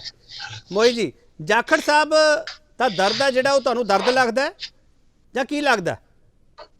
ਦੇਖੋ ਕੇਪੀ ਜੀ, ਜੋ ਜਾਖੜ ਸਾਹਿਬ ਦਾ ਦਰਦ ਹੈ ਉਹ ਅੱਜ ਨਹੀਂ ਝਲਕਿਆ। ਹਾਂ, ਜਾਖੜ ਸਾਹਿਬ ਦਾ ਜਿਹੜਾ ਦਰਦ ਹੈ ਉਹ ਪਿਛਲੇ 6 ਮਹੀਨਿਆਂ ਤੋਂ 7 ਮਹੀਨਿਆਂ ਤੋਂ ਝਲਕ ਰਿਹਾ, ਕਿਉਂਕਿ ਜਿਹੜੀ ਪੰਜਾਬ ਕਾਂਗਰਸ ਦੀ, ਵੈਸੇ ਮੈਂ ਵਿਰੋਧੀ ਪਾਰਟੀ ਦਾ ਆਗੂ ਹੋਣ ਦੇ ਨਾਤੇ ਜਿਹੜੀ ਕਾਂਗਰਸ ਦੀ ਇੰਟਰਨਲ ਪੋਲਿਟਿਕਸ 'ਚ ਹੈ ਉਹਦੇ 'ਚ ਮੈਨੂੰ ਦਖਲ ਦੇਣ ਦਾ ਅਧਿਕਾਰ ਨਹੀਂ ਹੈ, ਜਾਂ ਕਿਸੇ ਵੀ ਪੋਲੀਟੀਕਲ ਪਾਰਟੀ ਨੂੰ ਨਹੀਂ ਹੈ। ਪਰ ਜਾਖੜ ਸਾਹਿਬ ਦਾ ਦਰਦ ਇਸ ਲਈ ਹੈ, ਜੋ ਅੱਜ ਕੱਲ ਉਹਨਾਂ ਨੇ ਅਬੋਹਰ ਵਿੱਚ ਵੀ ਗੱਲ ਕਹੀ ਵੀ ਉਹਨਾਂ ਨੂੰ 42 ਵੋਟਾਂ ਮਿਲੀਆਂ ਔਰ ਕੱਲਾ ਉਹਨਾਂ ਨੂੰ ਇਸ ਕਰਕੇ ਪਿੱਛੇ ਕਰ ਦਿੱਤਾ ਗਿਆ ਕਿ ਉਹ ਇੱਕ ਵਿਸ਼ੇਸ਼ ਧਰਮ ਨਾਲ, ਵਿਸ਼ੇਸ਼ ਸੰਪਰਦਾਇ ਨਾਲ ਸੰਬੰਧ ਰੱਖਦੇ। ਉਦੋਂ ਵੀ ਇਹ ਗੱਲਾਂ ਆਈਆਂ ਸੀ, ਅੱਜ ਤੋਂ ਲਗਭਗ 4 ਮਹੀਨੇ ਪਹਿਲਾਂ, ਜਦੋਂ ਚੰਨੀ ਸਾਹਿਬ ਮੁੱਖ ਮੰਤਰੀ ਬਣੇ ਸੀ। ਇੱਕ ਮੇਰੇ ਤੋਂ ਪਹਿਲਾਂ ਸੰਧੂ ਸਾਹਿਬ ਗੱਲ ਕਰ ਰਹੇ ਸੀ ਕਾਂਗਰਸ 'ਚ ਲੋਕਤੰਤਰ ਦੀ, ਮੈਨੂੰ ਬੜੀ ਹਾਸੀ ਆਉਂਦੀ ਹੈ। ਦੋ ਗੱਲਾਂ ਉਹ ਇੱਕੋ ਗੱਲ 'ਚ ਕਰ ਰਹੇ ਆ ਜਿਹੜੀਆਂ ਨਹੀਂ ਹੋ ਸਕਦੀਆਂ। ਇੱਕ ਤਾਂ ਉਹ ਗੱਲ ਕਰ ਰਹੇ ਆ ਵੀ ਜੀ ਦੇਖੋ ਵੋਟਾਂ ਸਹੀ ਹੈ, ਜੋ ਜਾਖੜ ਸਾਹਿਬ ਗੱਲ ਕਰ ਰਹੇ ਉਹ ਸਹੀ ਕਹਿ ਰਹੇ ਵੀ ਉਹਨਾਂ ਨੂੰ 42 ਵੋਟਾਂ ਪਈਆਂ ਤੇ ਚੰਨੀ ਸਾਹਿਬ ਨੂੰ 2 ਵੋਟਾਂ ਪਈਆਂ। ਫਿਰ ਸੰਧੂ ਸਾਹਿਬ, ਲੋਕਤੰਤਰ ਕਿਸ ਚੀਜ਼ ਦਾ? ਜੇ ਵੋਟਾਂ ਵਾਲੇ ਵਿਅਕਤੀ ਨੂੰ ਮੁਖੀ ਨਹੀਂ ਬਣਾਉਣਾ ਤਾਂ ਫਿਰ ਵੋਟਾਂ ਕਿਸ ਲਈ? ਜਿਹੜੀ ਇਹਨਾਂ ਦੀ ਕਾਂਗਰਸ ਪਾਰਟੀ ਹੈ ਉਹ ਕੇਵਲ ਤੇ ਕੇਵਲ ਜੋ ਗਾਂਧੀ ਪਰਿਵਾਰ ਦਾ ਫੈਸਲਾ ਹੁੰਦਾ ਉਹਨਾਂ ਨੇ ਫੈਸਲਾ ਕਰਨਾ ਹੁੰਦਾ, ਉਹ ਜੋ ਕਰਦੇ ਨੇ ਇਹਨਾਂ ਨੂੰ ਮਨਜ਼ੂਰ, ਉਹ ਤੇ ਦੂਜੇ ਬੰਦਿਆਂ ਨੂੰ ਕੋਈ ਦਖਲ ਨਹੀਂ। ਮੋਹਿਤ ਜੀ ਤੁਸੀਂ ਕਹਿ ਰਹੇ ਹੋ ਗਾਂਧੀ ਪਰਿਵਾਰ ਨੇ ਜੋ ਫੈਸਲਾ ਕਰਨਾ ਤਾਂ ਉਹ ਇਹਨਾਂ ਨੂੰ ਮਨਜ਼ੂਰ ਹੁੰਦਾ। ਆਮ ਆਦਮੀ ਪਾਰਟੀ ਦੇ ਫੈਸਲੇ ਕੌਣ ਕਰਦਾ? ਆਮ ਆਦਮੀ ਦੇ ਕੇਜਰੀਵਾਲ ਸਾਹਿਬ ਕਰਦੇ ਆ। ਤੇ ਤੁਹਾਡੀ ਪਾਰਟੀ ਦੇ ਕੌਣ ਕਰਦਾ? ਸਾਡੀ ਪਾਰਟੀ ਦੀ ਪੋਲੀਟੀਕਲ ਅਫੇਅਰਸ ਕਮੇਟੀ ਕਰਦੀ ਹੈ। ਪੋਲੀਟੀਕਲ ਅਫੇਅਰਸ ਕਮੇਟੀ ਕਰਦੀ ਹੈ। ਜੋ ਤੁਸੀਂ ਵਿਧਾਇਕ ਦਲ ਦਾ ਆਗੂ ਚੁਣਦੇ ਹੋ, ਕਿਵੇਂ ਚੁਣਦੇ ਹੋ? ਅਸੀਂ ਤਾਂ ਪਹਿਲਾਂ ਅਨਾਉਂਸ ਕਰਦੇ ਆ ਜੀ ਵੀ ਸਾਡਾ ਸੀਐਮ ਦਾ ਚਿਹਰਾ ਕੌਣ ਹੈ। ਨਹੀਂ, ਤੁਸੀਂ ਇਸ ਤਰੀਕੇ ਅਨਾਉਂਸ ਕਰਦੇ ਸਾਰੇ ਅਧਿਕਾਰ ਸੁਖਬੀਰ ਸਿੰਘ ਬਾਦਲ ਨੂੰ ਦੇ ਦਿੱਤੇ ਗਏ, ਇਦਾਂ ਕਰਦੇ ਹੋ? ਇਵੇਂ ਇਹਨਾਂ ਨੇ ਕੀਤਾ ਸੀ, ਸਾਰੇ ਅਧਿਕਾਰ ਸੋਨੀਆ ਗਾਂਧੀ ਨੂੰ ਦੇ ਦਿੱਤੇ ਗਏ। ਇਵੇਂ ਕਰਦੇ ਆ ਸਾਰੇ ਅਧਿਕਾਰ ਅਰਵਿੰਦ ਕੇਜਰੀਵਾਲ ਨੂੰ ਦੇ ਦਿੱਤੇ ਗਏ। ਕੇਪੀ ਜੀ, ਮੈਂ ਪੋਲੀਟੀਕਲ ਅਫੇਅਰਸ ਕਮੇਟੀ ਦਾ ਮੈਂਬਰ ਵੀ ਹਾਂ, ਜੋ ਸ਼੍ਰੋਮਣੀ ਅਕਾਲੀ ਦਲ ਦਾ ਸਿਸਟਮ ਹੈ। ਪੋਲੀਟੀਕਲ ਅਫੇਅਰਸ ਕਮੇਟੀ ਦੇ ਵਿੱਚ ਹੀ ਮਿਸਟਰ ਢੀਂਡਸਾ ਹੁੰਦੇ ਸੀ, ਪੋਲੀਟੀਕਲ ਅਫੇਅਰਸ ਕਮੇਟੀ ਵਿੱਚ ਹੀ ਮਿਸਟਰ ਬ੍ਰਹਮਪੁਰਾ ਹੁੰਦੇ ਸੀਗੇ। ਤੁਸੀਂ ਭੁੱਲ ਗਏ ਹੋ ਲੱਗਦਾ ਮੋਹਿਤ ਜੀ। ਮੈਂ ਤਾਂ ਸਰ ਉਹਨਾਂ ਦਾ ਸਵਾਲ ਲੈ ਕੇ ਆ ਰਿਹਾ ਸਾਰਿਆਂ ਦੇ। ਮੇਰਾ ਕੇਪੀ ਸਿੰਘ ਜੀ, ਮੇਰਾ ਸਾਰਾ ਕੁਝ ਯਾਦ ਹੈ। ਮੇਰੇ ਜੇ ਬ੍ਰਹਮਪੁਰਾ ਸਾਹਿਬ ਹੁੰਦੇ ਸੀ ਤਾਂ ਬ੍ਰਹਮਪੁਰਾ ਸਾਹਿਬ ਵਾਪਸ ਵੀ ਆਏ ਆ ਔਰ ਉਹਨਾਂ ਨੇ ਜੋ ਗੱਲਾਂ ਕਹੀਆਂ ਜਿਸ ਵਾਪਸ ਸ਼ਾਮਲ ਹੋਣ ਵੇਲੇ ਉਹ ਸਭ ਨੇ ਸੁਣੀਆਂ। ਇਹ ਚੀਜ਼ਾਂ ਇੰਟਰਨਲ, ਜਿਹੜਾ ਮੈਂ ਤੁਹਾਨੂੰ ਗੱਲ ਕਹਿ ਰਿਹਾ ਵੀ ਲੋਕਤੰਤਰ ਦੀ ਜਿਹੜੀ ਇਹ ਗੱਲ ਕਰ ਰਿਹਾ ਸੰਧੂ ਸਾਹਿਬ, ਇਹਨਾਂ ਦੇ ਮੂੰਹੋਂ ਜੱਚਦੀ ਨਹੀਂ, ਕਿਉਂਕਿ ਇਹਨਾਂ ਨੇ 42 ਵੋਟਾਂ ਵਾਲੇ ਵਿਅਕਤੀ ਨੂੰ ਨੇਤਾ ਨਹੀਂ ਬਣਾਇਆ, ਇਹਨਾਂ ਨੇ 2 ਵੋਟਾਂ ਵਾਲੇ ਵਿਅਕਤੀ ਨੂੰ। ਚਲੋ ਮੋਹਿਤ ਜੀ ਮੈਨੂੰ ਇੱਕ ਚੀਜ਼ ਦੱਸ ਦਿਓ ਮੋਹਿਤ ਜੀ, ਇਹ ਜਿਹੜੀ ਲੋਕਤੰਤਰ ਵਾਲੀ ਗੱਲ ਹੈ ਕਿਹੜੀ ਪਾਰਟੀ ਦੇ ਮੂੰਹੋਂ ਜੱਚਦੀ ਹੈ? ਸਰ ਉਹ ਪਾਰਟੀ ਤੁਸੀਂ ਆਪਦੇ ਆਪ ਦੱਸ ਦਿਓ, ਜੇ ਆਪਦੇ ਆਪ ਨੂੰ ਕਹਿਣਾ ਤਾਂ ਵੀ ਕਹਿ ਲਓ, ਕੋਈ ਦਿੱਕਤ ਨਹੀਂ ਮੈਨੂੰ। ਬੋਲੋ ਮੋਹਿਤ ਜੀ। ਨਹੀਂ, ਮੈਂ ਇਹ ਗੱਲ ਕਹਿਣਾ ਵੀ ਜੇ ਆਪਾਂ ਸਾਰਿਆਂ ਚੋਂ ਦੇਖਣਾ ਹੋਵੇ ਅਕਾਲੀ ਦਲ ਲੋਕਤੰਤਰ ਸਭ ਤੋਂ ਜ਼ਿਆਦਾ। ਅੱਛਾ ਚਲੋ ਰੌਣਕੀ ਰਾਮ ਜੀ, ਅਕਾਲੀ ਦਲ ਚ ਲੋਕਤੰਤਰ ਸਭ ਤੋਂ ਜ਼ਿਆਦਾ? ਵਾਹ ਜੀ ਵਾਹ। ਕਾਂਗਰਸ ਵਿੱਚ ਲੋਕਤੰਤਰ ਦੀ ਕਮੀ ਹੈ। ਅਹਿਬਾਬ ਸਿੰਘ ਗਰੇਵਾਲ ਹੋਰਾਂ ਦੀ ਪਾਰਟੀ ਆਮ ਆਦਮੀ ਪਾਰਟੀ, ਇਹਦੇ ਵਿੱਚ ਵੀ ਫੈਸਲੇ ਸਾਰੇ ਮਿਸਟਰ ਕੇਜਰੀਵਾਲ ਲੈਂਦੇ। ਰੌਣਕੀ ਰਾਮ ਜੀ ਸਰ, ਮੈਂ ਕਨਫਿਊਜ਼ ਆ ਅੱਜ ਕੱਲ੍ਹ ਬਹੁਤ। ਰੌਣਕੀ ਰਾਮ ਜੀ, ਮੈਨੂੰ ਸਮਝ ਨਹੀਂ ਆ ਰਹੀ ਇਹ ਲੋਕਤੰਤਰ ਕਿੱਥੇ ਹੈ ਤੇ ਲੋਕਾਂ ਦਾ ਤੰਤਰ ਹੈ ਅਸਲ ਵਿੱਚ ਹੈ ਕਿ ਨਹੀਂ ਹੈ? ਸਰ ਦੇਖੋ, ਇਸ ਤੇ ਸਾਡੇ ਪਾਸ ਬਹੁਤ ਫੈਕਟਸ ਐਂਡ ਫਿਗਰਸ ਅਵੇਲੇਬਲ ਨੇ। ਇਸ ਇਲੈਕਸ਼ਨ ਨੂੰ ਲੈ ਕੇ ਨਹੀਂ, ਕਾਫੀ ਸਮੇਂ ਤੋਂ ਜਿਹੜੇ ਵੱਖ-ਵੱਖ ਇਲੈਕਸ਼ਨ ਹੋਏ ਨੇ, ਲੋਕਾਂ ਵਿੱਚ ਇਸ ਗੱਲ ਦਾ ਵੀ ਬਹੁਤ ਹੀ ਰੋਸ ਰਹਿੰਦਾ ਹੈ ਕਿ ਉਹਨਾਂ ਨੂੰ ਜਿਹੜੀਆਂ ਮੇਨ ਪਾਰਟੀਆਂ ਹੈਗੀਆਂ, ਜੋ ਇਹਨਾਂ ਦੀਆਂ ਮੈਨੀਫੈਸਟੋਜ਼ ਬਣਦੀਆਂ, ਵੀ ਲੋਕਾਂ ਕੋਲ ਜਾ ਕੇ ਉਹਨਾਂ ਦੇ ਇਲੈਕਸ਼ਨ ਤੋਂ ਪਹਿਲਾਂ KPG ਕਿਸੇ ਤਰ੍ਹਾਂ ਦਾ ਉਹਨਾਂ ਨਾਲ ਰਾਬਤਾ ਨਹੀਂ ਕੀਤਾ ਜਾਂਦਾ, ਉਹਨਾਂ ਤੋਂ ਪੁੱਛਿਆ ਨਹੀਂ ਜਾਂਦਾ ਕਿ ਤੁਹਾਡੇ ਅਹਿਮ ਮੁੱਦੇ ਕਿਹੜੇ ਨੇ। ਉਹਦੇ ਵਿੱਚ ਵੀ ਜਦੋਂ ਇਲੈਕਸ਼ਨ ਦੇ ਵੈਸੇ ਤੇ ਅਹਿਮ ਮੁੱਦੇ ਸਾਰਿਆਂ ਵਾਸਤੇ ਬਰਾਬਰ ਹੀ ਹੁੰਦੇ ਨੇ, ਲੇਕਿਨ ਉਸ ਤਰ੍ਹਾਂ ਦਾ ਪੋਲਿਟਿਕਸ ਜਿਹੜਾ ਹੈਗਾ ਉਹ ਸਾਡੀ ਕਮੀ ਹੈ। ਜਦ ਤੱਕ ਲੋਕਾਂ ਦੀ ਸ਼ਮੂਲੀਅਤ ਨਹੀਂ ਕਰਦੀ, ਲੋਕਾਂ ਦੀ ਸ਼ਮੂਲੀਅਤ ਇੰਨੀ ਹੈ ਕਿ ਤੁਸੀਂ ਮੈਂਬਰ ਅਕਾਲੀ ਦਲ ਹੋ, ਤੁਸੀਂ ਮੈਂਬਰ ਕਾਂਗਰਸ ਪਾਰਟੀ ਹੋ, ਮੈਂਬਰ ਆਮ ਆਦਮੀ ਪਾਰਟੀ ਹੋ, ਉਸ ਤੋਂ ਇਲਾਵਾ ਲੋਕਾਂ ਦੀ ਸ਼ਮੂਲੀਅਤ ਨਹੀਂ ਹੈਗੀ। ਇਸ ਕਰਕੇ ਮੈਨੂੰ ਲੱਗਦਾ ਕਿ ਲੋਕਤੰਤਰ ਜਿਹੜਾ ਹੈਗਾ ਉਹ ਇੰਟਰਨਲ ਕਦੀ ਵੀ ਇਹਨਾਂ ਦੀ ਪਾਰਟੀਆਂ ਦੀਆਂ, ਇਹਨਾਂ ਨੂੰ ਪੁੱਛੋ ਸਾਰੇ ਜਾਣੇ ਨੂੰ ਪਲੀਜ਼ ਕਿ ਤੁਹਾਡੀਆਂ ਬਕਾਇਦਾ ਆਪਣੀਆਂ ਪਾਰਟੀ ਦੀਆਂ ਚੋਣਾਂ ਹੁੰਦੀਆਂ? ਤੁਹਾਡੇ ਇਲੈਕਸ਼ਨ ਕਿੰਨੇ ਚਿਰ ਹੋ ਗਿਆ ਕਾਂਗਰਸ ਪਾਰਟੀ ਦੀਆਂ ਇੰਟਰਨਲ ਚੋਣਾਂ ਹੋਈਆਂ ਨੂੰ? ਕੀ ਅਕਾਲੀ ਦਲ ਦੀਆਂ ਆਪਣੀਆਂ ਚੋਣਾਂ ਅੰਦਰ ਹੁੰਦੀਆਂ? ਇਹ ਸਾਰੇ ਮੁੱਦੇ ਬੜੇ ਇੰਪੋਰਟੈਂਟ ਨੇ। ਸਾਨੂੰ ਹੌਲੀ ਹੌਲੀ ਇਹਨਾਂ ਤੋਂ ਆਸ ਰੱਖਣੀ ਚਾਹੀਦੀ ਆ ਔਰ ਇਹਨਾਂ ਤੇ ਪ੍ਰੈਸ਼ਰ ਪਾਉਣਾ ਚਾਹੀਦਾ ਲੋਕਾਂ ਨੂੰ ਵੀ ਤੁਸੀਂ ਆਪਣੇ ਇੰਟਰਨਲੀ ਲੋਕਤੰਤਰ ਲੈ ਕੇ ਆਓ। ਠੀਕ ਹੈ। ਮੈਂ ਇੱਕ ਛੋਟਾ ਬ੍ਰੇਕ ਲਵਾਂਗਾ, ਬ੍ਰੇਕ ਤੋਂ ਵਾਪਸ ਆ ਰਹੇ ਹਾਂ। ਸੀਐਮ ਵਾਲੀ ਜੰਗ 'ਚ ਕਿਉਂ ਕੁੱਦੇ ਜਾ ਖੜੇ? ਇਸ ਦੇ ਨਾਲ ਇੰਟਰਨਲ ਡੈਮੋਕ੍ਰੇਸੀ ਦਾ ਸਵਾਲ ਹੈ ਜਿਹੜਾ ਉਹ ਵੱਡਾ ਹੁੰਦਾ ਜਾ ਰਿਹਾ। ਲੋਕਤੰਤਰ ਦੀ ਗੱਲ ਹੈ ਜਿਹੜੀ ਉਹ ਵੱਡੀ ਹੁੰਦੀ ਜਾ ਰਹੀ ਹੈ, ਪਰ ਲੋਕਤੰਤਰ ਹੈ ਕਿੱਥੇ ਹੈ? ਸਵਾਲ ਲੋਕਾਂ ਦੇ ਹੈ ਤੇ ਇਸ ਤੰਤਰ ਨੂੰ ਮੈਂ ਪੁੱਛ ਰਿਹਾ ਜਿਹੜਾ ਤੰਤਰ ਸਾਡੇ ਸਾਹਮਣੇ ਹੈ। ਵਾਪਸ ਆ ਰਿਹਾ। 40 ਦੀ 42 ਐਮਐਲਏ ਵੋਟਾਂ ਪਾਈ, 16 ਵੋਟਾਂ ਸੁਖਜਿੰਦਰ ਲਾਵੇ ਨੂੰ ਪਈਆਂ, 12 ਵੋਟਾਂ ਪਈਆਂ ਮਹਾਰਾਣੀ ਪ੍ਰਨੀਤ ਕੌਰ ਨੂੰ, 6 ਵੋਟਾਂ ਪਈਆਂ ਨਵਜੋਤ ਸਿੰਘ ਸਿੱਧੂ ਨੂੰ, 2 ਵੋਟਾਂ ਪਈਆਂ ਚੰਨੀ। ਪੰਜਾਬ ਕਾਂਗਰਸ ਸਾਬਕਾ ਪ੍ਰਧਾਨ ਸੁਨੀਲ ਜਾਖੜ ਹੁਣ ਕਿਹੜੀ ਹਮਾਇਤ ਚਾਹੁੰਦੇ ਨੇ? ਨਰਿੰਦਰ ਸੰਧੂ ਜੀ, ਪਹਿਲਾਂ ਤਾਂ ਰੌਣਕੀ ਰਾਮ ਜੀ ਵਾਲੇ ਸਵਾਲ ਦਾ ਜਵਾਬ ਦੇ ਦਿਓ। ਤੁਹਾਡੀਆਂ ਇੰਟਰਨਲ ਜਿਹੜੀਆਂ ਡੈਮੋਕ੍ਰੇਸੀ ਹੈ ਉਸ ਨੂੰ ਮਜ਼ਬੂਤ ਕਰਨ ਦੇ ਲਈ ਚੋਣਾਂ ਹੋਣੀਆਂ ਚਾਹੀਦੀਆਂ, ਕਦੋਂ ਹੋਈਆਂ ਸੀ ਲਾਸਟ ਟਾਈਮ? ਬਿਲਕੁਲ, ਦੇਖੋ ਰੌਣਕੀ ਰਾਮ ਜੀ ਬੜੇ ਸਿਆਣੇ ਨੇ। ਜਿਹੜੀਆਂ ਇਲੈਕਸ਼ਨਸ ਆ ਸਾਡੀਆਂ ਹੁੰਦੀਆਂ ਰਹਿੰਦੀਆਂ, ਇਹ ਨਹੀਂ ਵੀ ਨਹੀਂ ਹੁੰਦੀਆਂ। ਸਾਡੀ ਹਰ ਚੀਜ਼ ਦੀ ਇਲੈਕਸ਼ਨ ਹੁੰਦੀ ਆ। ਪਿੱਛੇ ਸਾਡੀ ਯੂਥ ਦੀ ਇਲੈਕਸ਼ਨਸ ਵੀ ਹੋਈ, ਸਾਡੀ ਜਿਹੜੀ ਇੰਟਰਨਲ ਬੋਡੀ ਹੈ ਉਹਦੀ ਇਲੈਕਸ਼ਨ ਵੀ ਹੋਈ। ਕਈ ਚੀਜ਼ਾਂ ਚੁਣਦੇ ਨੇ, ਕਈ ਚੀਜ਼ਾਂ ਅਸੀਂ ਕਰਦੇ ਹਾਂ, ਕਈ ਚੀਜ਼ਾਂ ਦੀ ਇਲੈਕਸ਼ਨ ਹੁੰਦੀ ਆ ਹਰ ਇੱਕ ਦੀ। ਮੈਂ ਤੁਹਾਨੂੰ ਕੇਪੀ ਸਿੰਘ ਜੀ ਗੱਲ ਦੱਸਣੀ ਚਾਹੁੰਦਾ ਕਿ ਮੋਹਿਤ ਜੀ ਨੇ ਮੈਨੂੰ ਗੱਲ ਕਹੀ ਨਾ, ਅੱਜ ਇਹਨਾਂ ਦਾ ਬੜਾ ਪ੍ਰੇਮ ਜਾਗਿਆ ਜਾਖੜ ਸਾਹਿਬ ਦੇ ਨਾਲ। ਇਹ ਬਰਨਾਲਾ ਜੀ, ਇਹ ਲੌਂਗੋਵਾਲ ਸਾਹਿਬ, ਛੋਟੇਪੁਰ ਸਾਹਿਬ, ਬ੍ਰਹਮਪੁਰਾ ਸਾਹਿਬ, ਆ ਵਿਸ਼ਨੂੰ ਜੀ, ਇਹਨਾਂ ਨੂੰ ਕਿਉਂ ਇਹਨਾਂ ਨੇ ਪਾਰਟੀ ਤੋਂ ਬੇਦਖਲ ਕਰਤਾ? ਕਿਉਂ ਪਾਰਟੀ ਤੋਂ ਇਹਨਾਂ ਨੇ ਕੱਢ ਦਿੱਤਾ? ਇਹਨਾਂ ਨੂੰ ਨਹੀਂ ਪਤਾ। ਮੈਂ ਦੱਸਦਾ ਚੱਕਰ ਕੀ ਆ ਬਈ ਬਾਦਲ ਐਂਡ ਕੰਪਨੀ ਚਾਹੁੰਦੀ ਆ ਵੀ ਅਸੀਂ ਇਸ ਤਖਤ ਤੋਂ ਉਤਰੀਏ ਹੀ ਨਾ। ਜੇ ਲੋਕਤੰਤਰ ਹੋਵੇ ਤੇ ਇਹ ਹੋਰ ਕਿਸੇ ਨੂੰ ਬਣਾਉਣ। ਚਲੋ ਬਾਦਲ ਸਾਹਿਬ 94 ਸਾਲ ਦੀ ਉਮਰ ਚ ਨੇ, ਪ੍ਰਮਾਤਮਾ ਉਹਨਾਂ ਨੂੰ ਹੋਰ ਸਿਹਤ ਦੇਵੇ, ਇੱਜ਼ਤ ਬਖਸ਼ੇ। 94 ਸਾਲ ਦੀ ਉਮਰ ਦੇ ਵਿੱਚ ਵੀ ਉਹ ਇਲੈਕਸ਼ਨ ਲੜ ਰਹੇ ਨੇ। ਉਹਨਾਂ ਦਾ ਬੇਟਾ ਵੀ ਇਲੈਕਸ਼ਨ ਲੜ ਰਿਹਾ, ਉਹਨਾਂ ਦੀ ਨੂੰਹ ਵੀ ਕਿਤੇ ਨਾ ਕਿਤੇ ਇਲੈਕਸ਼ਨ ਲੜਦੀ ਹੈ, ਉਹਦਾ ਭਰਾ ਵੀ ਕਿਤੇ ਨਾ ਕਿਤੇ ਇਲੈਕਸ਼ਨ ਲੜਦਾ, ਉਹ ਗਾਂ ਉਹਨਾਂ ਦਾ ਜਵਾਈ ਵੀ ਇਲੈਕਸ਼ਨ ਲੜਦਾ। ਮਤਲਬ ਇਹਨਾਂ ਦਾ ਮੋਹ ਜਾਂਦਾ ਹੀ ਨਹੀਂਗਾ। ਤੇ ਇਹ ਸੀਐਮ ਚਾਹੁੰਦੇ ਨੇ ਵੀ ਪਹਿਲਾਂ ਮੈਂ ਬਣ ਜਾ, ਫਿਰ ਮੇਰਾ ਮੁੰਡਾ ਬਣ ਜਾ, ਫਿਰ ਅੱਗੋਂ ਮੁੰਡਾ ਬਣ ਜਾ। ਸਾਡੇ ਤੇ ਲੋਕਤੰਤਰ ਦੀ ਇਸ ਤੋਂ ਵਧੀਆ ਮਿਸਾਲ ਕੀ ਹੁੰਦੀ ਹੈ? ਸ਼੍ਰੀਮਤੀ ਸੋਨੀਆ ਗਾਂਧੀ ਨੇ ਆਪ ਜਦੋਂ ਪ੍ਰਧਾਨ ਮੰਤਰੀ ਬਣਨ ਵਾਲੇ ਸੀ ਤੇ ਆਪਣੀ ਕੁਰਸੀ ਛੱਡ ਕੇ ਤੇ ਮਨਮੋਹਨ ਸਿੰਘ ਨੂੰ ਬਣਾਇਆ। ਇਸ ਤੋਂ ਵਧੀਆ ਲੋਕਤੰਤਰ ਦਾ ਉਦਾਹਰਣ ਮੇਰੇ ਹਿਸਾਬ ਨਾਲ ਕੋਈ ਜ਼ਿੰਦਗੀ ਤੇ ਹੋ ਹੀ ਨਹੀਂ ਸਕਦਾ। ਪਰ ਇਹ ਅਕਾਲੀ ਦਲ ਬਾਦਲ ਵਾਲੇ ਐਵੇਂ ਇੱਕ ਛੋਟੀ ਜਿਹੀ ਬਿਆਨ ਨੂੰ ਲੈ ਕੇ ਏਡਾ ਵੱਡਾ। ਨਰਿੰਦਰ ਜੀ, ਜਿਹੜਾ ਤੁਸੀਂ ਲੋਕਤੰਤਰ ਦੀ ਉਦਾਹਰਨ ਦਿੱਤੀ ਹੈ ਬੜੀ ਵੱਡੀ, ਇਸ ਤੋਂ ਵਧੀਆ ਉਦਾਹਰਨ ਨਹੀਂ ਹੋ ਸਕਦੀ ਕਿ ਜਿਹੜਾ ਸੀਐਮ ਪ੍ਰਧਾਨ ਮੰਤਰੀ ਜਿਹੜਾ ਤੁਸੀਂ ਬਣਾਉਂਦੇ ਹੋ ਉਹ ਹਾਈ ਕਮਾਂਡ ਤੋਂ ਬਿਨਾਂ ਚੱਲਦਾ, ਉਹਨੂੰ ਫਰੀडम ਹੁੰਦੀ ਹੈ ਉਹਦੇ ਫੈਸਲੇ ਲੈਣ ਦੀ, ਜਾਂ ਰਿਮੋਟ ਤੇ ਚਲਾਇਆ ਜਾਂਦਾ? ਇਹ ਤੁਹਾਡੇ ਵਿਰੋਧੀ ਸਵਾਲ ਚੁੱਕਦੇ ਨੇ। ਨਹੀਂ, ਹਾਂ, ਬਿਲਕੁਲ ਫਰੀडम ਹੁੰਦੀ ਆ, ਕੋਈ ਰਿਮੋਟ ਨਹੀਂ। ਮੈਂ ਤੁਹਾਨੂੰ ਪਹਿਲਾਂ ਕਿਹਾ ਕੋਈ ਸਾਡੇ ਤੇ ਕੇਜਰੀ ਤੰਤਰ ਆ, ਸਾਡੇ ਇੱਥੇ ਕੋਈ ਬਾਦਲ ਤੰਤਰ ਆ, ਲੋਕਤੰਤਰ ਆ, ਬਿਲਕੁਲ ਖੁੱਲੀ ਆਜ਼ਾਦੀ। ਦੇਖੋ 111 ਦਿਨ ਦੀ ਸਰਕਾਰ ਸੀ ਚੰਨੀ ਸਾਹਿਬ ਦੀ, ਬਿਲਕੁਲ ਫੈਸਲੇ ਲੈ ਕੇ ਨਹੀਂ ਲਏ। ਸੀਐਮ ਬਣੇ, ਉਹਨਾਂ ਨੇ ਫੈਸਲੇ ਲਏ। ਨਵਜੋਤ ਸਿੰਘ ਸਿੱਧੂ ਪੀਪੀਸੀਸੀ ਦੇ ਪ੍ਰੈਜ਼ੀਡੈਂਟ ਬਣੇ, ਖੁੱਲੇ ਫੈਸਲੇ ਲਏ, ਪੰਜਾਬ ਮਾਡਲ ਪੇਸ਼ ਕੀਤਾ। ਨਰਿੰਦਰ ਜੀ, ਕਿੰਨੇ ਵਾਰੀ ਚੰਨੀ ਸਾਹਿਬ ਦਾ ਜਹਾਜ਼ ਦਿੱਲੀ ਨੂੰ ਉੱਡਿਆ?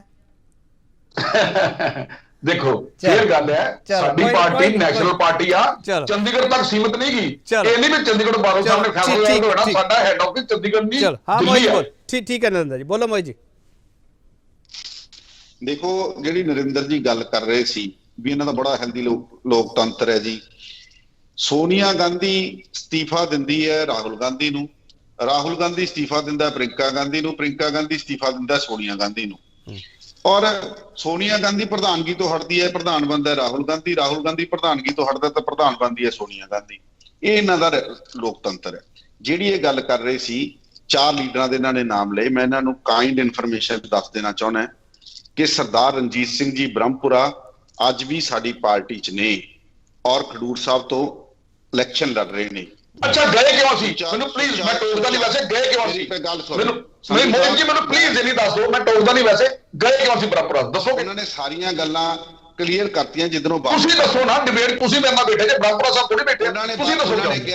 ਉਹਨਾਂ ਨੇ ਇਹ ਗੱਲ ਕਹੀ ਹੈ ਕਿ ਮੈਨੂੰ ਭੁਲੇਖੇ 'ਚ ਪਾ ਕੇ ਢੀਂਡਸਾ ਸਾਹਿਬ ਲੈ ਗਏ ਸੀ, ਮੈਂ ਇਸ ਲਈ ਚਲਾ ਗਿਆ। ਇਹ ਭੁਲੇਖੇ 'ਚ ਮੋਹਿਤ ਜੀ ਇਹ ਤਰਕ ਤਾਂ ਨਾ ਦੋ। ਸਾਡਾ ਦਰਸ਼ਕ ਬਹੁਤ ਸਿਆਣਾ, ਬਹੁਤ ਸਿਆਣਾ ਸਾਡਾ ਦਰਸ਼ਕ, ਬੜੇ ਧਿਆਨ ਨਾਲ ਦੇਖਦਾ ਤੁਹਾਨੂੰ ਸਾਰਿਆਂ ਨੂੰ, ਬਹੁਤ ਧਿਆਨ ਨਾਲ ਦੇ। ਏਦਾਂ ਨਾ ਕਹੋ, ਬ੍ਰਹਮਪੁਰਾ ਜੀ ਬੱਚੇ ਆ ਸਰ, ਬ੍ਰਹਮਪੁਰਾ ਜੀ ਬੱਚੇ ਆ ਮੋਹਿਤ ਜੀ, ਤੁਸੀਂ ਫਸ ਜਾਓਗੇ। ਕੇਪੀ ਜੀ ਮੈਨੂੰ ਸੰਧੂ ਸਾਹਿਬ ਨਾਲ ਗੱਲ ਪੂਰੀ ਕਰਨ ਦਿਓ। ਸੁੱਚਾ ਸਿੰਘ ਛੋਟੇਪੁਰ ਜੀ ਵੀ ਘਰ ਵਾਪਸੀ ਉਹਨਾਂ ਨੇ ਕੀਤੀ ਹੈ। ਠੀਕ ਹੈ, ਐਵੇਂ ਝੂਠ ਫੈਲਾ ਰਹੇ ਆ ਗੱਲ ਨੂੰ। ਚਲੋ ਇਹਨਾਂ ਦੇ ਕਿੰਨੇ ਲਾਸਟ ਲੀਡਰ ਗਏ ਨੇ? ਲਾਸਟ ਟਾਈਮ ਤੁਹਾਡੀ ਪਾਰਟੀ 'ਚ ਕੋਈ ਇਲੈਕਸ਼ਨ ਹੋਈ ਹੈ? ਇੱਕ ਮਿੰਟ ਮੈਂ ਪ੍ਰੋਫੈਸਰ ਰੌਣਕੀ ਰਾਮ ਦਾ ਸਵਾਲ ਬੜਾ ਮਹੱਤਵਪੂਰਨ ਹੈ, ਮੈਂ ਸਾਰਿਆਂ ਨੂੰ ਪੁੱਛਣਾ ਉਹ ਤੁਹਾਡੇ ਕੋਈ ਲਾਸਟ ਟਾਈਮ ਇਲੈਕਸ਼ਨ ਹੋਈ ਹੈ? 2019 ਚ ਸ਼੍ਰੋਮਣੀ ਅਕਾਲੀ ਦਲ ਦੇ ਜਿਹੜੇ ਸਾਡੇ ਪ੍ਰਧਾਨ ਨੇ ਸਰਦਾਰ ਸੁਖਬੀਰ ਸਿੰਘ ਬਾਦਲ ਜੀ, ਉਹਨਾਂ ਨੂੰ ਬਕਾਇਦਾ ਡੈਲੀਗੇਟਾਂ ਨੇ ਚੁਣਿਆ। ਜਿਹੜਾ ਸਾਡਾ ਡੈਲੀਗੇਟ ਹੁੰਦਾ ਹੈ, ਹਰ 50 ਮੈਂਬਰ ਬਾਅਦ ਇੱਕ ਡੈਲੀਗੇਟ ਬਣਦਾ ਹੈ, ਔਰ ਉਹ ਡੈਲੀਗੇਟਸ ਅੱਗੇ ਡੈਲੀਗੇਟ ਬਣਾ ਕੇ ਫਿਰ ਉਹਦੀ ਚੋਣ ਹੋਈ ਹੈ 2019 ਚ, ਔਰ 5 ਸਾਲ ਲਈ ਸਾਡੇ ਸਟੇਟ ਚੋਣ ਹੁੰਦੀ ਹੈ। ਠੀਕ ਹੈ ਅਹਿਬਾਬ ਜੀ, ਇਹੀ ਸਵਾਲ ਤੁਹਾਡੇ ਕੋਲ ਹੈ, ਪ੍ਰੋਫੈਸਰ ਰੌਣਕੀ ਰਾਮ ਨੇ ਪੁੱਛਿਆ ਜੀ। ਚੋਣਾਂ ਸਰ ਦੇਖੋ, ਮੈਂ ਨਾ ਇਸ ਸਵਾਲ ਦਾ ਜਵਾਬ ਮੈਂ ਦਊਂਗਾ ਕਿ ਦੇਖੋ, ਮੈਂ ਬਿਲਕੁਲ ਸਹਿਮਤ ਹਾਂ ਪ੍ਰੋਫੈਸਰ ਸਾਹਿਬ ਨਾਲ।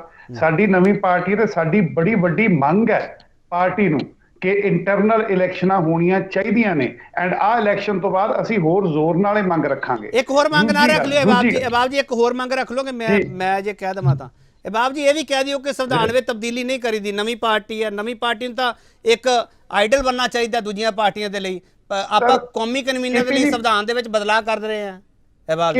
ਕੇਪੀ ਜੀ ਪਤਾ ਕੀ, ਮੈਂ ਤੁਹਾਨੂੰ ਇੱਕ ਗੱਲ ਦੱਸਾਂ, ਜਦੋਂ ਇਹ ਪ੍ਰੋਸੈਸ ਇਨ ਪਲੇਸ ਆਊਗਾ, ਜਦੋਂ ਇਲੈਕਟਿਡ ਰੈਪਰੈਜ਼ੈਂਟੇਟਿਵਸ ਜਾਣਗੇ ਪਾਰਟੀ 'ਚ, ਉਦੋਂ ਇਹ ਗੱਲ ਕਰ ਸਕਦੇ ਆ, ਐਂਡ ਉਦੋਂ ਇਹ ਗੱਲ ਜ਼ਰੂਰ ਕੀਤੀ ਜਾਊਗੀ। ਤੁਸੀਂ ਮੈਨੂੰ ਜਾਣਦੇ ਹੋ, ਮੈਂ ਚੁੱਪ ਰਹਿਣ ਵਾਲਾ ਬੰਦਾ ਨਹੀਂ ਹੈਗਾ, ਪਹਿਲੀ ਗੱਲ। ਦੂਜੀ ਗੱਲ ਜਿਹੜੀ ਹੈ ਸਰ, ਜਿੰਨੇ ਫਕਰ ਨਾਲ ਸੰਧੂ ਸਾਹਿਬ ਨੇ ਕਿਹਾ ਕਿ ਸ਼੍ਰੀਮਤੀ ਸੋਨੀਆ ਗਾਂਧੀ ਜੀ ਨੇ ਡਾਕਟਰ ਮਨਮੋਹਨ ਸਿੰਘ ਜੀ ਨੂੰ ਪ੍ਰਧਾਨ ਮੰਤਰੀ ਬਣਾਇਆ, ਉਦੋਂ ਵੱਡਾ ਡਿਕਟੇਟਰਸ਼ਿਪ ਦਾ ਐਗਜ਼ਾਮਪਲ ਹੀ ਕੋਈ ਨਹੀਂ ਕਿ ਇੱਕ ਬੰਦਾ ਜਿਹੜਾ ਇਲੈਕਸ਼ਨ ਹੀ ਲੜਿਆ ਉਹਨੂੰ ਚੱਕ ਕੇ ਤੁਸੀਂ ਪ੍ਰਧਾਨ ਮੰਤਰੀ ਬਣਾ ਲਓ। ਮੈਂ ਕਹਿੰਦਾ ਬਹੁਤ ਸਤਿਕਾਰਯੋਗ ਨੇ, ਬੜਾ ਸੋਹਣਾ ਕੰਮ ਕੀਤਾ। ਉਸ ਤੋਂ ਬਾਅਦ ਕਿਵੇਂ 10 ਸਾਲ ਉਹਨਾਂ ਨੂੰ ਅੰਡਰਮਾਈਨ ਕੀਤਾ ਗਿਆ, ਇਹ ਵੀ ਕਿਸੇ ਤੋਂ ਲੁਕਿਆ ਨਹੀਂ। ਤੀਜੀ ਗੱਲ, ਜਿਹੜੀ ਪਾਰਟੀ ਦਾ ਨਾਮ ਹੀ ਸ਼੍ਰੋਮਣੀ ਅਕਾਲੀ ਦਲ ਬਾਦਲ ਹੈ, ਜਿਹੜੀ ਆਪਣੇ ਆਪ ਨੂੰ ਆਇਡੈਂਟੀਫਾਈ ਇੱਕ ਪਰਿਵਾਰ ਨਾਲ ਕਰਦੀ ਹੈ, ਉੱਥੇ ਡੈਮੋਕ੍ਰੇਸੀ ਕਿਵੇਂ ਹੋ ਸਕਦੀ ਹੈ? ਮੋਰ ਇੰਪੋਰਟੈਂਟਲੀ ਜਿਹੜੀ ਆਪਾਂ ਅੱਜ ਗੱਲ ਕਰ ਰਹੇ ਹਾਂ, ਕੇਪੀ ਜੀ, ਕਾਂਗਰਸ ਅੱਜ ਇੱਕ ਚੋਇਸ ਕਰ ਰਹੀ ਹੈ। ਚੋਇਸ ਇਹ ਕਰ ਰਹੀ ਹੈ ਕਿ ਕੀ ਉਹ ਜਿਹੜੇ ਸਿੱਧੂ ਸਾਹਿਬ ਦੇ ਮਾਡਲ ਨੇ, ਜਿਹੜੇ ਸਿੱਧੂ ਸਾਹਿਬ ਆਪਣਾ ਦੱਸਦੇ ਨੇ ਕਿ ਮੈਂ ਇਸ ਤਰ੍ਹਾਂ ਸਿਸਟਮ ਚੇਂਜ ਲੈਣੀ ਚਾਹੁੰਦਾ, ਕੀ ਉਹ ਸਿਸਟਮ ਚੇਂਜ ਹੋਣਾ ਕਰਨ ਵਾਲਾ ਮਾਡਲ ਆਊਗਾ ਕਿ ਕੀ ਪੁਰਾਣਾ ਜਿਹੜਾ ਟ੍ਰਾਈਡ ਐਂਡ ਟੈਸਟਡ ਮਾਡਲ ਆ ਉਹ ਚੱਲੂਗਾ? ਤੇ ਕਾਂਗਰਸ 'ਚ ਫੈਸਲਾ ਇਹ ਹੋ ਗਿਆ ਕਿ ਸਿੱਧੂ ਸਾਹਿਬ ਗੱਲਾਂ ਕਰਕੇ ਲੋਕਾਂ ਨੂੰ ਜਿਵੇਂ ਮਰਜ਼ੀ ਗੱਲਾਂ ਕਰਕੇ ਕਹਿ ਲੈਣ ਕਿ ਭਈ ਆਹ ਦੇਖੋ ਆਹ ਕਰੂੰਗਾ, ਰਹਿਣਾ ਤਾਂ ਉਹੀ 올ਡ ਗਾਰਡ ਨੇ ਆ, ਚੱਲਣੇ ਤਾਂ ਉਹੀ ਇੱਚੀ ਨੇ ਜੀ, ਇੱਚੀ ਨੂੰ ਚੱਲਣੇ। ਅਹਿਬਾਬ ਜੀ, ਜਦੋਂ ਆਪਾਂ ਕਿਸੇ ਨਾਲ ਮੁਕਾਬਲਾ ਕਰਦੇ ਆ ਨਾ, ਆਪਾਂ ਚਾਹੁੰਦੇ ਆ ਵੀ ਸਾਹਮਣੇ ਵਾਲਾ ਕਿਹੋ ਜਿਹਾ ਹੋਵੇ। ਤੁਸੀਂ ਸਾਹਮਣੇ ਵਾਲੀ ਪਾਰਟੀ ਦੇ ਵਿੱਚੋਂ, ਕਾਂਗਰਸ ਦੇ ਵਿੱਚੋਂ, ਤੁਹਾਨੂੰ ਕਿਹੜਾ ਲੀਡਰ ਲੱਗਦਾ ਜਿਹਦਾ ਤੁਹਾਨੂੰ ਮੁਕਾਬਲਾ ਕਰਨ ਚਾਹੀਦਾ ਸੀਐਮ ਫੇਸ ਤੇ? ਸਰ ਮੈਂ ਤੁਹਾਨੂੰ ਇੱਕ ਗੱਲ ਦੱਸਾਂ, ਦੇਖੋ ਅਸੀਂ ਫਿਲਹਾਲ ਅਸੀਂ ਨਾ ਅਸੀਂ ਬੜੀ ਦੁਵਿਧਾ 'ਚ ਹਾਂ। ਅਸੀਂ ਦੁਵਿਧਾ 'ਚ ਕਿਉਂ ਹੈ ਕਿ ਅਸੀਂ ਆਪਣਾ ਸੀਐਮ ਫੇਸ ਅਨਾਉਂਸ ਕਰਤਾ, ਅਸੀਂ ਮਾਨ ਸਾਹਿਬ ਨੂੰ ਅਨਾਉਂਸ ਕਰਤਾ। ਅਸੀਂ ਤਾਂ ਚਾਹੁੰਦੇ ਹਾਂ ਕਿ ਜਿਵੇਂ ਬਾਦਲ ਸਾਹਿਬ ਮੂਹਰੇ ਆਏ ਨੇ, ਅਸੀਂ ਤਾਂ ਚਾਹੁੰਦੇ ਹਾਂ ਕਿ ਪੰਜਾਬ ਦੇ ਲੋਕਾਂ ਨੂੰ ਕਲੀਅਰ ਚੋਇਸ ਹੋਵੇ। ਭੰਬਲ ਭੂਸੇ ਤਾਂ ਕਾਂਗਰਸ ਪਾ ਰਹੀ ਹੈ। ਮੈਂ ਭੰਬਲ ਭੂਸੇ ਚੋਂ ਕੱਢਣਾ ਚਾਹੁੰਦਾ ਤੁਸੀਂ ਮੈਨੂੰ ਇਹ ਦੱਸ ਦਿਓ ਅਹਿਬਾਬ ਜੀ, ਦੂਜੀ ਪਾਰਟੀ ਚੋਂ ਕਿਹੜਾ ਚਿਹਰਾ ਚਾਹੀਦਾ ਜਿਹਦੇ ਨਾਲ ਆਮ ਆਦਮੀ ਪਾਰਟੀ ਲੜਨਾ ਚਾਹੁੰਦੀ ਹੈ? ਉਧਰੋਂ ਬਾਦਲ ਨਾਲ ਹੀ ਲੜਨਾ ਚਾਹੁੰਦੇ ਤੁਸੀਂ? ਹੁਣ ਇੱਕ ਪਾਸੇ ਤਾਂ ਹੈ ਹੀ ਬਾਦਲ ਸਾਹਿਬ, ਦੂਜੇ ਪਾਸੇ ਚੰਨੀ ਜੀ, ਤੇ ਦੂਜੇ ਪਾਸੇ ਚੰਨੀ ਜੀ ਤੇ ਸਿੱਧੂ ਸਾਹਿਬ ਇਕੱਠੇ ਨੇ, ਤੇ ਮੈਂ ਕਹਿੰਦਾ ਦੋਹਾਂ ਦੇ ਚਿਹਰੇ ਨਾਲ ਹੀ ਲੜ ਲੈਣੇ ਜੀ, ਐਡੀ ਕਾਹਦੀ ਗੱਲ ਹੈ? ਤੁਸੀਂ ਬੜੇ ਡਿਪਲੋਮੈਟਿਕ ਹੋ, ਤੁਸੀਂ ਵੀ ਨਹੀਂ ਦੱਸਦੇ ਤੇ ਕਿਹਦੇ ਨਾਲ ਲੜਨਾ। ਹਾਂ ਰੌਣਕੀ ਰਾਮ ਜੀ ਬੋਲੋ। ਤੁਹਾਡੇ ਪਾਸੇ ਸਵਾਲ ਹੈ। ਹਾਂ ਤੁਸੀਂ ਦੇਖੋ, ਜਿਹੜਾ ਸਾਡਾ ਲੋਕਤੰਤਰ ਹੈ ਉਹ ਪਾਰਲੀਮੈਂਟ ਫਾਰਮ ਆਫ ਸਰਕਾਰ ਹੈ, ਪਾਰਲੀਮੈਂਟਰੀ ਗਵਰਨਮੈਂਟ ਹੈ। ਸਾਡੀ ਕੋਈ ਪ੍ਰੈਜ਼ੀਡੈਂਸ਼ੀਅਲ ਫਾਰਮ ਆਫ ਗਵਰਨਮੈਂਟ ਨਹੀਂ ਹੈਗੀ। ਇਹਦੇ ਵਿੱਚ ਪ੍ਰੈਜ਼ੀਡੈਂਸ਼ੀਅਲ ਫਾਰਮ ਆਫ ਗਵਰਨਮੈਂਟ 'ਚ ਉਹਨੂੰ ਆਪਣਾ ਪ੍ਰੈਜ਼ੀਡੈਂਸ਼ੀਅਲ ਕੈਂਡੀਡੇਟ ਦੇਣਾ ਪੈਂਦਾ। ਜਿਹੜਾ ਲੋਕਤੰਤਰ ਹੁੰਦਾ ਉਹਦੇ 'ਚ ਤੁਹਾਨੂੰ ਆਪਣੀ ਸੀਐਮ ਦਾ ਕੈਂਡੀਡੇਟ ਜਾਂ ਆਪਣੇ ਪੀਐਮ ਦਾ ਕੈਂਡੀਡੇਟ ਨਹੀਂ ਰੱਖਣਾ ਪੈਂਦਾ। ਇਹ ਤਾਂ ਤੁਸੀਂ ਪ੍ਰੋਫੈਸਰ ਰੌਣਕੀ ਰਾਮ ਮੈਂ ਇਹੀ ਸਵਾਲ ਕਰ ਰਿਹਾ ਸੀਗਾ, ਵਿਧਾਇਕਾਂ ਨੂੰ ਤਾਂ ਤੁਸੀਂ ਪਹਿਲਾਂ ਹੀ ਅੰਡਰ ਪ੍ਰੈਸ਼ਰ ਕਰਤਾ, ਇੱਕ ਚਿਹਰਾ ਉਹਨਾਂ ਅੱਗੇ ਰੱਖ ਕੇ ਵੀ ਤੁਸੀਂ ਇਹ ਤੋਂ ਬਾਹਰ ਨਹੀਂ ਜਾਣਾ ਭਾਈ, ਇੱਥੇ ਹੀ ਰੁਕਣਾ। ਇਸੇ ਕਰਕੇ ਮੈਂ ਕਹਿ ਰਿਹਾ ਕਿ ਜਿਹੜੀ ਗੱਲ ਸ਼ੁਰੂ 'ਚ ਕੀਤੀ ਸੀਗੀ ਕਿ ਲੋਕਤੰਤਰ ਦੀ, ਮੈਂ ਉਧਰ ਤੰਦ ਜੋੜ ਰਿਹਾ ਹੈਗਾ। ਤੁਹਾਨੂੰ ਲੋਕਤੰਤਰ ਨੂੰ ਜ਼ਿਆਦਾ ਵਧੀਆ ਬਣਾਉਣ ਵਾਸਤੇ ਇਸ ਵਿਚਾਰ ਤੋਂ ਬਾਹਰ ਹੋਣਾ ਚਾਹੀਦਾ ਹੈ ਕਿ ਕੋਈ ਚਿਹਰਾ ਚਾਹੀਦਾ ਹੈਗਾ। ਤੁਸੀਂ ਲੋਕਾਂ ਤੋਂ ਇਜਾਜ਼ਤ ਲਵੋ, ਤੁਸੀਂ ਉਹਨਾਂ ਤੋਂ ਕੈਂਡੀਡੇਟ ਜੱਜਣਗੇ, ਤੁਸੀਂ ਆਪਣੇ ਆਪ ਅੰਦਰ ਬੈਠ ਕੇ ਜਦੋਂ ਮਰਜ਼ੀ ਸੀਐਮ ਬਣਾਓਗੇ ਤਾਂ ਲੋਕੀ ਤੁਹਾਨੂੰ ਥੋੜਾ ਕਹੋਗੇ ਵੀ ਤੂੰ ਬਣਾ ਕੇ ਦਿਓ। ਤੁਸੀਂ ਇੱਕ ਨਵਾਂ ਹੋਰ ਐਡ ਕਰ ਦਿੱਤੀ ਡਿਮੈਂਸ਼ਨ ਲੋਕਤੰਤਰ ਵਿੱਚ ਕਿ ਤੁਸੀਂ ਇੱਕ ਤੇ ਤੁਸੀਂ ਚੋਣਾਂ ਲੜ ਰਹੇ ਹੋ, ਤੁਸੀਂ ਦੂਜਾ ਉਸ ਤੋਂ ਪਹਿਲਾਂ ਨਵੀਆਂ ਚੋਣਾਂ ਲੜਾ ਰਹੇ ਹੋ ਕਿ ਆਹ ਸਾਡਾ ਸੀਐਮ ਕੈਂਡੀਡੇਟ ਹੋਊਗਾ। ਠੀਕ ਹੈ, ਬੜੀ ਵਧੀਆ ਹੈ, ਉਹ ਹੁੰਦਾ ਹੈ, ਲੇਕਿਨ ਉਹਦੇ ਵਾਸਤੇ ਤੁਹਾਨੂੰ ਇੰਨਾ ਖਲਜਗੜ ਪਾਉਣ ਦੀ ਲੋੜ ਨਹੀਂ, ਕਿਉਂਕਿ ਅਸੀਂ ਅੱਜ ਕਲੀਅਰ ਕਰਾਂਗੇ, ਕੱਲ ਕਰਾਂਗੇ।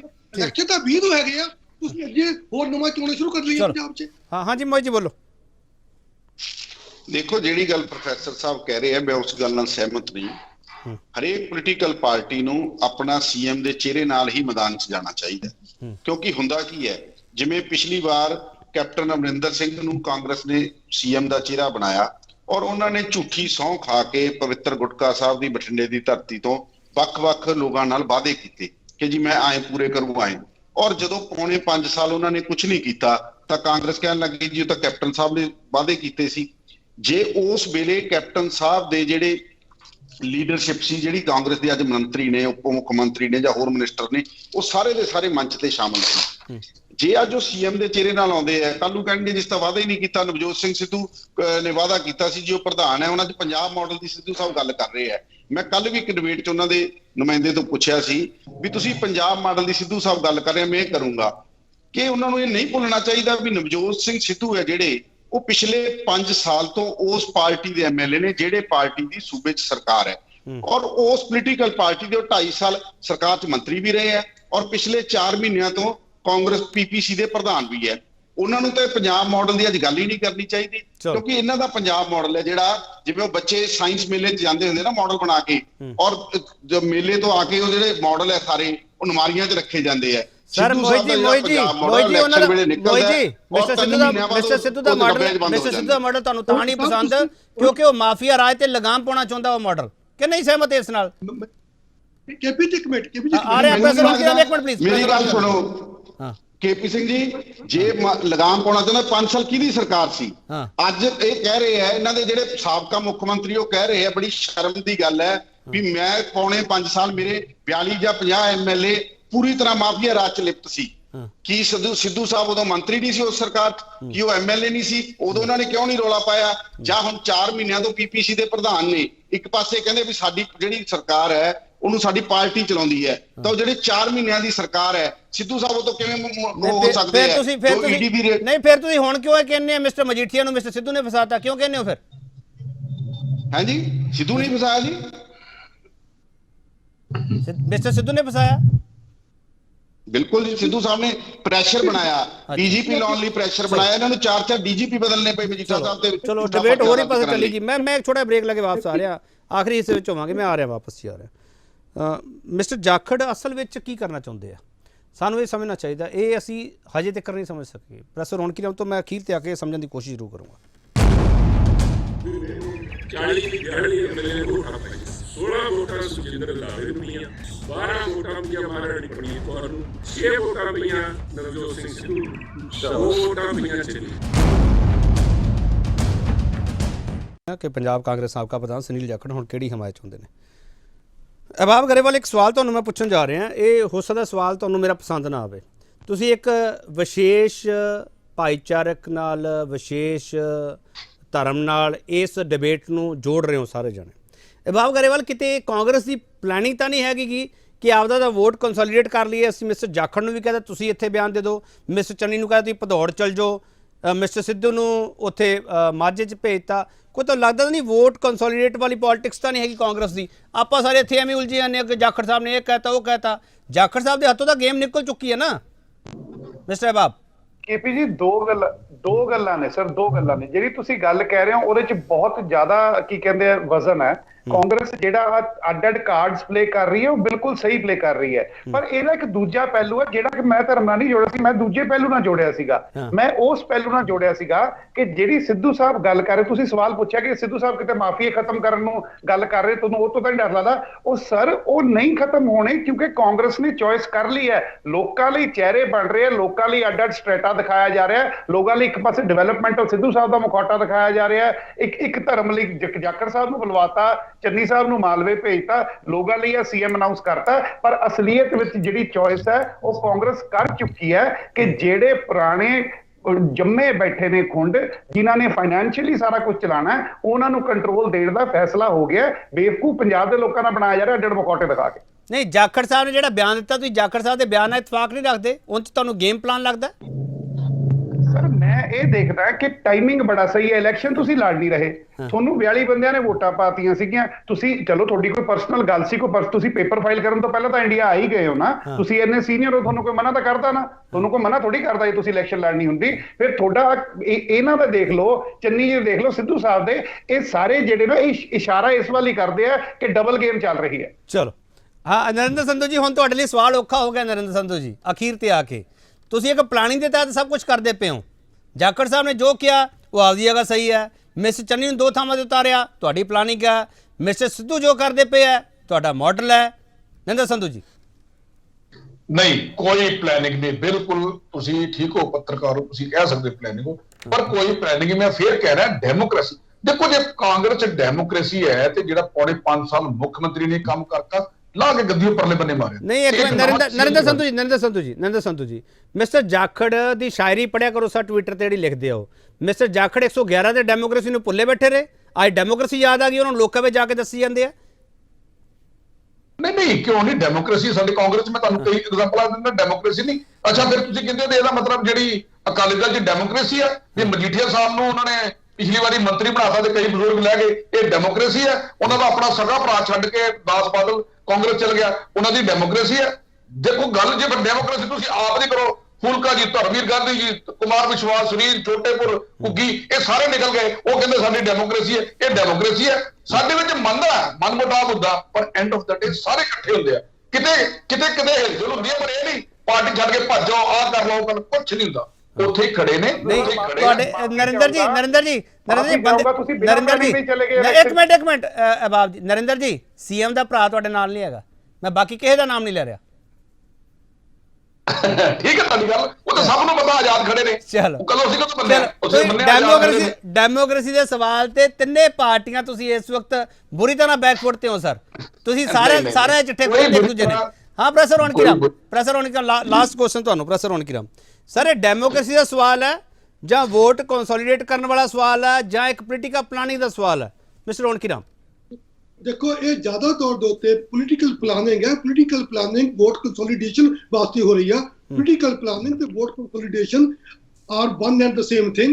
ਜਦ ਤੱਕ ਲੋਕਤੰਤਰ ਦੀ ਗੱਲ ਹੈ, ਇਹ ਸਾਰੇ ਪਾਰਟੀਆਂ ਵਾਸਤੇ ਬਹੁਤ ਚੰਗਾ ਹੋਏਗਾ, ਇਹਨਾਂ ਦੇ ਆਪਣੇ ਕਾਡਰ ਵਾਸਤੇ ਬਹੁਤ ਚੰਗਾ ਹੋਏਗਾ ਜੇ ਵਿਦਨ ਇੰਟਰਨਲ ਪਾਰਟੀ ਲੋਕਤੰਤਰ ਦੀ ਗੱਲ ਆਵੇ, ਕਿਉਂਕਿ ਕੋਈ ਵੀ ਖੁਸ਼ ਨਹੀਂ ਹੋਏਗਾ ਕਿ ਸਦਾ ਵਾਸਤੇ ਅਕਾਲੀ ਦਲ ਉੱਤੇ ਬਾਦਲ ਪਰਿਵਾਰ ਦਾ ਜ਼ੋਰ ਨਾ ਰਵੇ। ਕੋਈ ਵੀ ਖੁਸ਼ ਹੋਏਗਾ ਕਿ ਕਾਂਗਰਸ ਉੱਤੇ ਕੱਲੇ ਦਾ ਕੱਲਾ ਗਾਂਧੀ ਪਰਿਵਾਰ ਦਾ ਰਵੇ।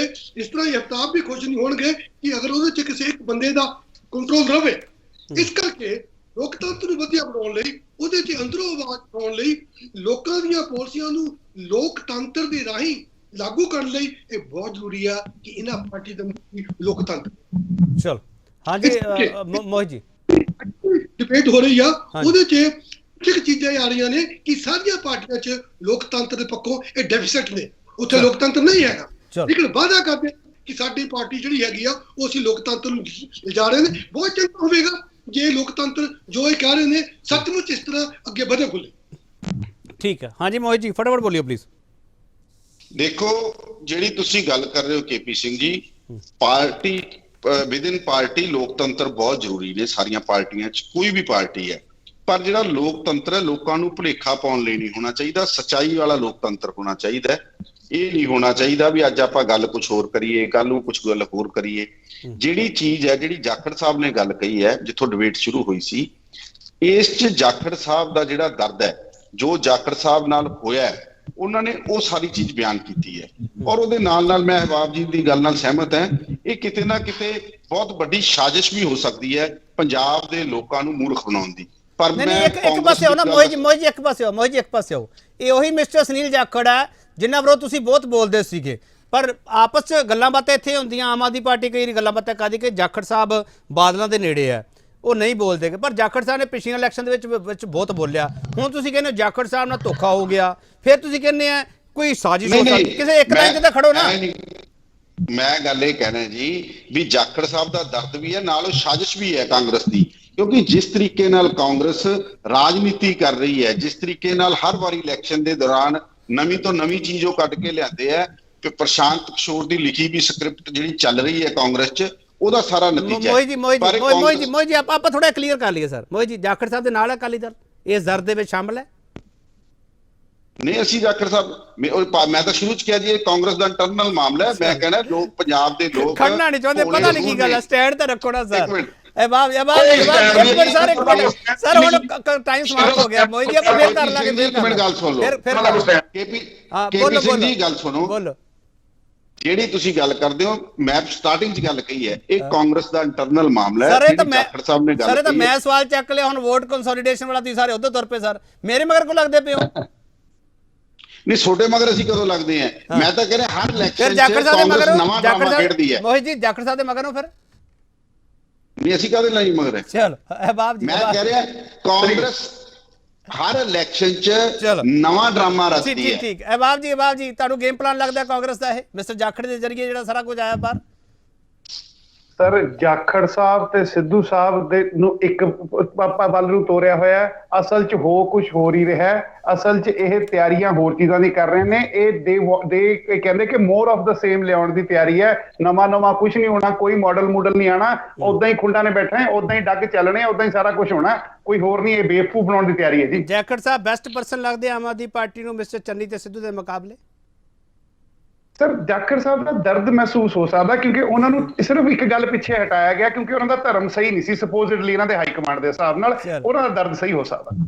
ਨਰਿੰਦਰ ਜੀ ਸਰ, ਤੁਹਾਡੇ ਕੋਈ ਦਰਦ ਹੈਗਾ ਜਾਂ ਦਰਦ ਦੇ ਨਾਂ ਤੇ ਡੈਮੋਕ੍ਰੇਸੀ ਨੂੰ ਬਾਹਰ ਰੱਖ ਦੋਗੇ ਤੁਸੀਂ?